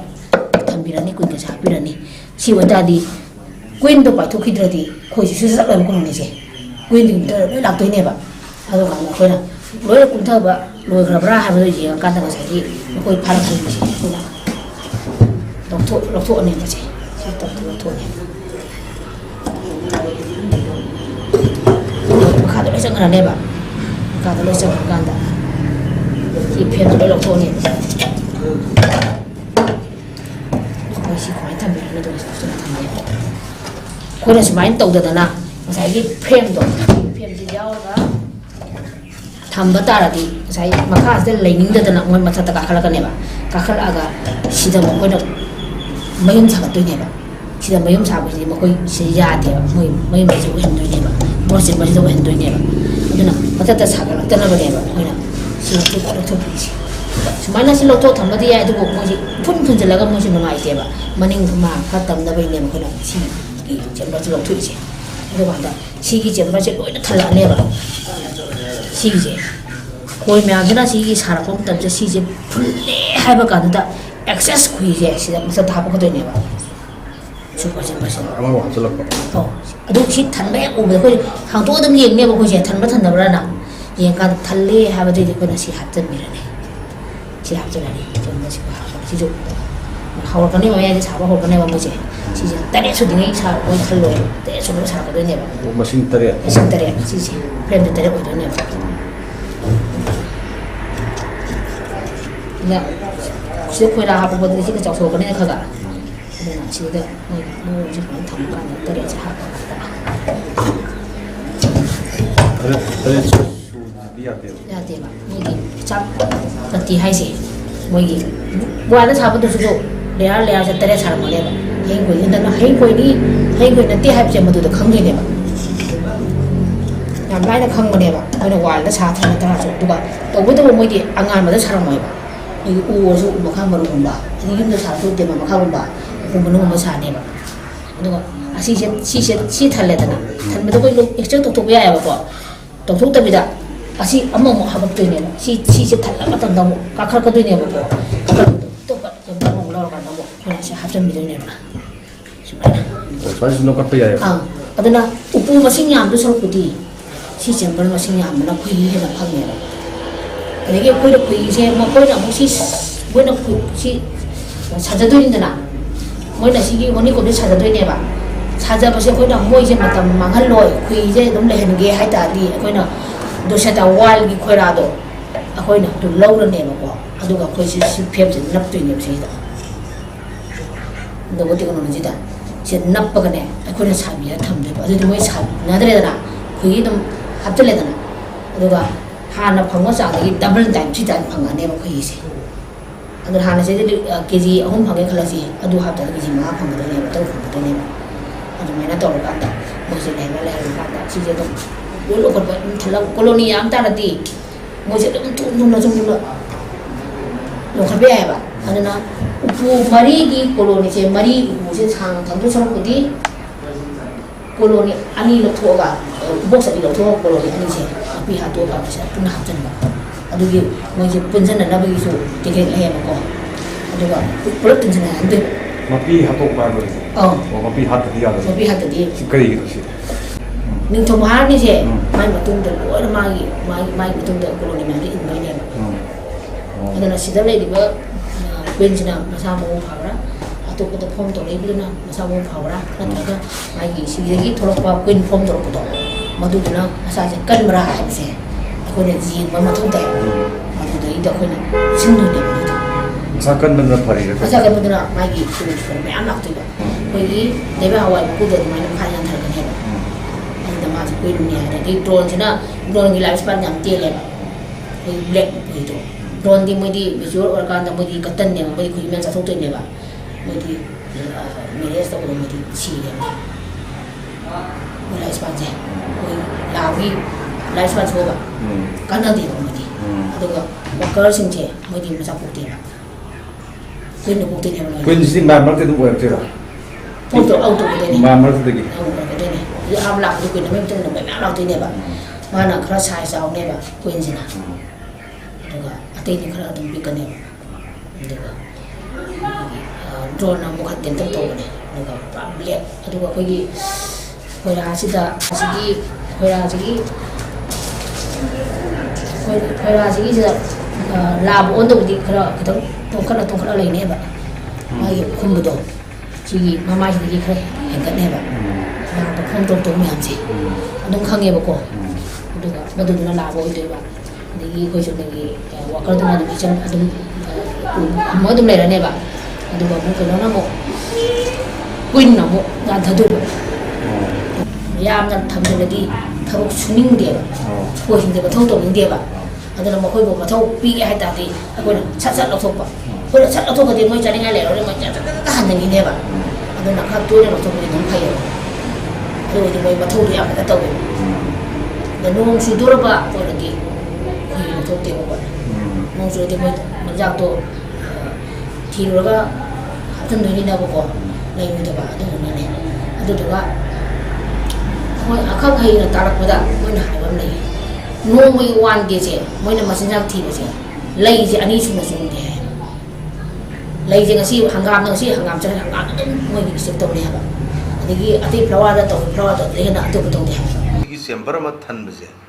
ꯆꯍꯤ ꯑꯃꯗ ꯑꯩꯈꯣꯏ ꯁꯤꯖꯟꯁꯦ 2 ꯂꯩꯕꯅꯤꯅ ꯋꯤꯟꯇꯔꯒ ꯑꯗꯒꯤ rainy ꯁꯤꯖꯟꯒ ꯂꯩꯕꯁꯦ ꯁꯤꯗ ꯀꯔꯝ ꯀꯥꯟꯗꯅ ꯑꯌꯥꯝꯕ ꯆꯦꯝꯕꯔꯁꯦ ꯊꯥꯡꯒꯜꯂꯤ ꯀꯃꯥꯏꯅ ꯇꯧꯋꯤ ꯃꯥꯔꯆ ꯑꯦꯄ꯭ꯔꯤꯜꯁꯦ ꯌꯥꯝꯅ ꯊꯜꯂꯤꯁꯦ ꯑꯍꯥꯟꯕꯗ ꯑꯩꯈꯣꯏ ꯊꯥ ꯑꯃꯗ ꯂꯣꯛꯑꯝꯃꯦꯕꯀꯣ ꯊꯥ ꯑꯃ ꯈꯨꯗꯤꯡꯒꯤ ꯂꯣꯛꯑꯝꯃꯦ ꯑꯗꯨ ꯂꯣꯏꯔꯒ ꯊꯥꯈꯥꯏꯗ ꯂꯣꯛꯑꯝꯃꯦꯀꯣ ꯑꯗꯨꯒ ꯃꯥꯔꯆ ꯑꯦꯄ꯭ꯔꯤꯜꯁꯤꯗꯤ ꯄꯣꯏꯅꯨꯅꯦ ꯍꯥꯏꯁꯦꯗꯤ ꯍꯞꯇꯥꯗ ꯂꯣꯛꯑꯦꯕ ꯍꯞꯇꯥꯗ ꯑꯗꯨꯒ ꯑꯩꯈꯣꯏꯅ ꯍꯧꯖꯤꯛ ꯃꯌꯥꯝꯅ ꯈꯣꯏꯍꯤ ꯆꯤꯅꯤ ꯌꯥꯜꯂꯤ ꯍꯥꯏꯔꯤꯕ ꯃꯇꯝꯁꯦ ꯑꯩꯒꯤꯗ ꯊꯦꯡꯅꯕ ꯑꯩꯒꯤ ꯎꯄꯨꯗ ꯊꯦꯡꯅꯕꯒꯤ ꯑꯦꯛꯁꯄꯤꯔꯤꯌꯦꯟꯁ ꯑꯩ ꯍꯥꯏꯖꯒꯦ ꯃꯁꯤꯒꯤ ꯃꯇꯝꯁꯤꯗ ꯈꯣꯏꯍꯤꯁꯦ ꯂꯣꯛꯄꯁꯤꯐꯥꯎꯗ ꯂꯣꯛꯄ ꯌꯥꯗꯦꯕ ꯅꯪꯁꯜꯂꯒ ꯂꯩꯌꯦꯕ ꯃꯥꯏ ꯍꯣꯅꯤ ꯀꯣꯝꯁꯦ ꯂꯩꯕꯁꯦ ꯑꯗꯨꯅ ꯏꯪꯉꯤꯗ ꯑꯩꯈꯣꯏꯗꯤ ꯑꯗ ꯅꯨꯡꯁꯥ ꯁꯥꯔꯀꯥꯟꯗ ꯑꯩꯈꯣꯏꯒꯤ ꯑꯦꯛꯁꯇ꯭ꯔꯦꯛ ꯇꯧꯅꯕ ꯍꯣꯠꯅꯩꯌꯦꯕ ꯃꯁꯤ ꯀꯝꯄꯜꯁꯔꯤ ꯐꯝꯅꯤ ꯍꯥꯏꯕ ꯑꯩꯈꯣꯏ ꯑꯗꯨꯝ ꯈꯪꯉꯦꯕ ꯈꯣꯏꯍꯤꯁꯦ ꯍꯦꯛꯇ ꯈꯨꯟꯅꯪ ꯑꯃꯅꯦꯕ ꯑꯗꯨꯒ ꯃꯁꯤꯗ ꯁꯪꯒꯣꯝ ꯑꯐꯝꯕ ꯃꯥꯅ ꯐꯝꯕꯁꯨ ꯌꯥꯎꯋꯦꯕ ꯑꯩꯒꯤꯗ ꯑꯗꯨꯒ ꯈ꯭ꯋꯥꯏꯗꯒꯤ ꯍꯥꯎꯕꯗꯤ ꯕꯠꯇꯔꯗ ꯑꯩꯈꯣꯏ ꯇꯩꯔꯒ ꯑꯗꯨꯃꯥꯏꯅ ꯆꯥꯕꯗ ꯍꯧꯖꯤꯛꯀꯤ ꯈꯣꯏꯍꯤ ꯑꯐꯝꯕꯗꯣ ꯃꯗꯨꯒꯤ ꯍꯥꯎꯕꯗꯤ ꯂꯩꯇ꯭ꯔꯦ ꯍꯥꯏꯕ ꯑꯗꯨꯅ ꯑꯩꯒꯤ ꯀꯁꯇꯃꯔꯗ ꯑꯗꯨꯒꯤ ꯑꯐꯝꯕꯗꯨꯗꯕꯨ ꯂꯧꯖꯒꯦ ꯍꯥꯏꯕ ꯀꯁꯇꯃꯔꯁꯨ ꯂꯩꯌꯦꯕ ꯃꯣꯏꯅ ꯆꯤꯅꯤ ꯌꯥꯜꯂꯦ ꯍꯥꯏꯕꯗꯣ ꯀꯩꯅꯣꯗ ꯆꯤꯅꯤ ꯈꯣꯏꯍꯤꯒꯤ ꯃꯁꯛ ꯈꯪꯗꯕ ꯃꯃꯤꯡ ꯈꯪꯗꯕ ꯃꯁꯛ ꯈꯪꯗꯕ ꯃꯤꯅ ꯈꯣꯏꯍꯤ ꯆꯥꯔꯗꯤ ꯌꯥꯔꯔꯣꯏ ꯍꯥꯏꯕ ꯈꯣꯏꯍꯤ ꯃꯁꯛ ꯈꯪꯕ ꯃꯤꯅ ꯈꯣꯏꯍꯤ ꯆꯥꯔꯗꯤ ꯈꯣꯏꯍꯤꯁꯦ ꯐꯖꯅ ꯈꯪꯅ ꯆꯥꯈꯤꯅꯦꯕ ꯑꯗꯨꯒ ꯆꯤꯅꯤ ꯌꯥꯜꯂꯤꯒ ꯍꯥꯏꯔꯤꯕ ꯀꯥꯡꯕꯨꯁꯤꯗꯤ ꯈꯣꯏꯍꯤꯗꯤ ꯆꯥꯔꯒ ꯈꯣꯏꯍꯤ ꯃꯁꯛ ꯈꯪꯅ ꯆꯥꯗꯕ ꯀꯥꯡꯕꯨꯅꯦꯕ ꯑꯗꯨꯅ ꯈꯪꯗꯕ ꯀꯥꯡꯕꯨꯁꯦ ꯑꯩꯅ ꯍꯥꯏꯖꯅꯤꯡꯕꯅ ꯈꯣꯏ ꯎꯄꯨ ꯈꯛꯇꯪ ꯊꯝꯕꯤꯌꯨ ꯑꯗꯨꯒ ꯈꯣꯏꯁꯤꯗ ꯑꯩꯈꯣꯏꯒꯤ ꯑꯉꯥꯡꯁꯨ ꯂꯣꯏꯕ ꯌꯥꯏ ꯍꯅꯨꯕꯁꯨ ꯌꯥꯏ ꯍꯅꯨꯕꯤꯁꯨ ꯌꯥꯏ ꯁꯥꯟꯅꯕꯣꯏ ꯀꯔꯤꯕꯣꯏ ꯃꯆꯤꯟꯖꯥꯛ ꯊꯥꯎꯗꯧꯁꯨ ꯂꯩꯇꯦ ꯑꯗꯨꯗꯨꯅ ꯎꯄꯨ ꯑꯃꯇꯪ ꯊꯝꯕꯤꯔꯀꯥꯟꯗ ꯈꯣꯏꯁꯤꯅ ꯀꯃꯥꯏꯅ ꯇꯧꯒꯦ ꯍꯥꯏꯕꯗꯣ ꯈꯣꯏꯁꯤ ꯑꯩꯈꯣꯏꯒ ꯋꯥꯔꯤ ꯁꯥꯟꯅꯔꯀꯥꯟꯗ ꯈꯣꯏꯁꯤꯒꯤ ꯃꯑꯣꯡ ꯃꯇꯧꯁꯦ ꯇꯝꯕ ꯃꯇꯝꯗ ꯑꯗꯨꯝ ꯈꯪꯒꯅꯤ ꯍꯥꯏꯕ ꯉꯁꯥꯏꯒꯤ ꯈꯣꯏ ꯎꯄꯨꯒꯤ ꯊꯝꯕꯒꯤ ꯃꯥꯒꯤ ꯋꯥꯡꯕꯒꯤ ꯆꯥꯡꯁꯦ ꯁꯤꯒꯤ ꯑꯀꯛꯅꯕ ꯂꯩꯕ꯭ꯔꯥ ꯂꯩꯃꯥꯏꯗꯒꯤꯁꯤ ꯀꯌꯥꯝ ꯋꯥꯡ ꯊꯝꯒꯗꯕꯅꯣ ꯍꯥꯏꯕꯒꯤ ꯑꯀꯛꯅꯕ ꯂꯩꯕ꯭ꯔꯥ ꯂꯩꯇꯕ꯭ꯔꯥ ꯀꯃꯥꯏꯅ ꯇꯧꯒꯦ ꯁꯤ ꯃꯣꯏ ꯂꯩꯀꯣ ꯃꯣꯏ ꯁꯥꯏꯟꯇꯤꯐꯤꯛꯅ ꯑꯩ ꯐꯖꯅ ꯍꯥꯏꯗꯤ ꯉꯝꯗ꯭ꯔꯦ ꯑꯗꯨ ꯇꯧꯕꯇꯕꯨ ꯂꯩꯕꯥꯛ ꯃꯈꯥꯗꯗꯤ ꯄꯨꯔꯥ ꯊꯝꯗ꯭ꯔꯦ ꯂꯩꯕꯥꯛ ꯃꯈꯥ ꯊꯝꯃꯗꯤ ꯃꯥꯏ ꯑꯦꯅꯤꯃꯤ ꯃꯌꯥꯝꯅ ꯀꯥꯔꯅꯤꯅ ꯃꯥꯁꯦ ꯈꯔꯗꯤ ꯋꯥꯡꯈꯠꯍꯜꯂꯦꯀꯣ ꯃꯥꯁꯦ ꯐꯨꯠ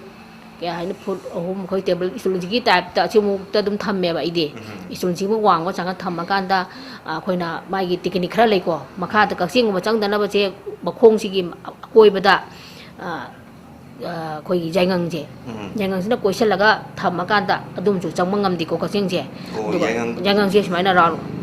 ꯑꯀꯣꯏꯕꯗ ꯀꯣꯏꯁꯤꯜꯂ ꯊꯝꯕ ꯌꯥꯏꯉꯪꯁꯦ ꯂꯥꯜꯂꯒ ꯀꯛꯆꯤꯡ ꯆꯪꯉꯛꯄ ꯉꯝꯗꯦꯕ ꯑꯗꯒꯤ ꯑꯃꯨꯛ ꯑꯩꯈꯣꯏꯒꯤ ꯃꯈꯣꯡꯁꯦ ꯃꯆꯩꯁꯦ ꯁꯨꯃꯥꯏꯅ ꯊꯝꯕ ꯂꯩꯗꯅ ꯃꯈꯣꯡ ꯁꯦꯝꯕ ꯑꯣꯏꯔꯒꯅ ꯃꯈꯣꯡꯁꯤꯗ ꯀꯝꯕꯤꯗ ꯍꯥꯞꯄꯒ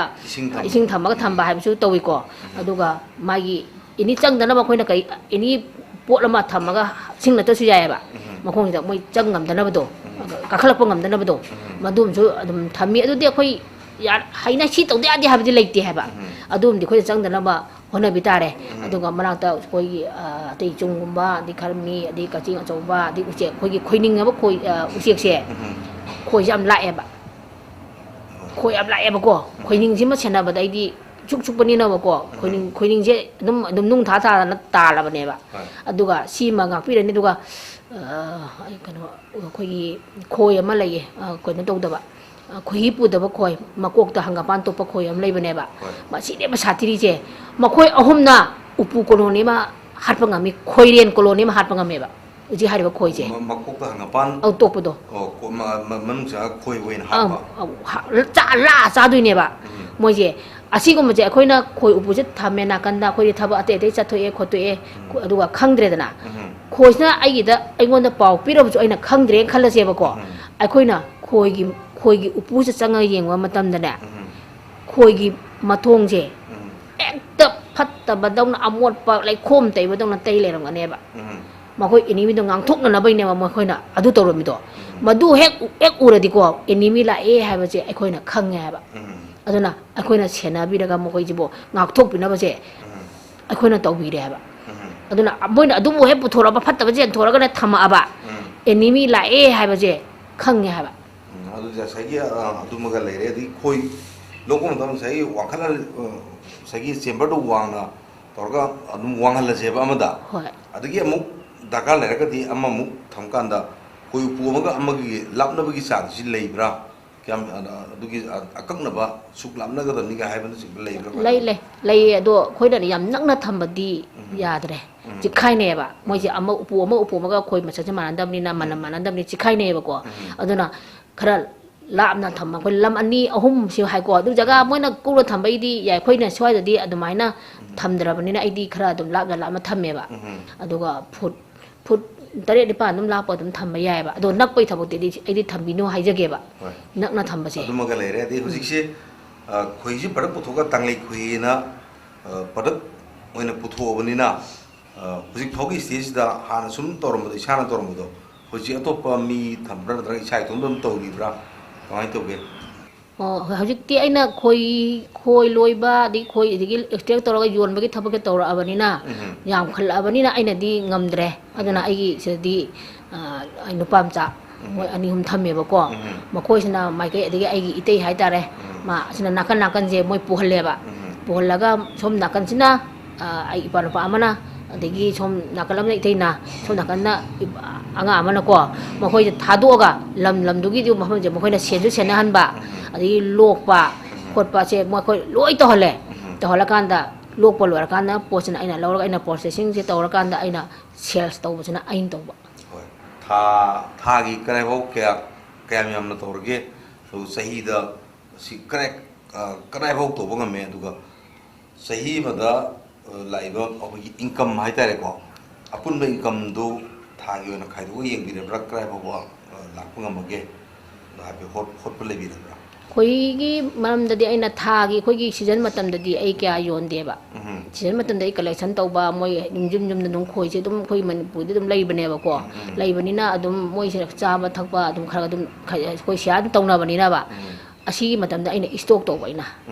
stock toraga aidi off season dai di khoi yole ba ina aduna jai juba aina yoli se adum season matamda se dum yoli yombogi di aidi off season na hena aina yole ba aduna joining haidana su khoi letre di amuk jati haiba khoi sema yaba natabani na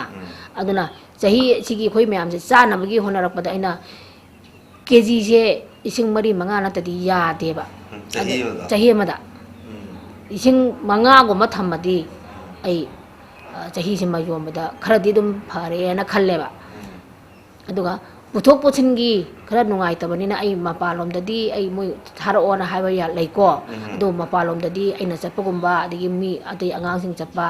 moi khara puhon man natna kan tawdre aina thabadi thadre marketing si kamai to kai da kamai thagi marketing system sinagi marketing je ma dai mama da thamaga mama da yolamme adigi atei adudang yolami mi ngonda di thamdre aduga sel se khoi hi di ai yumdagi oina sel tawreba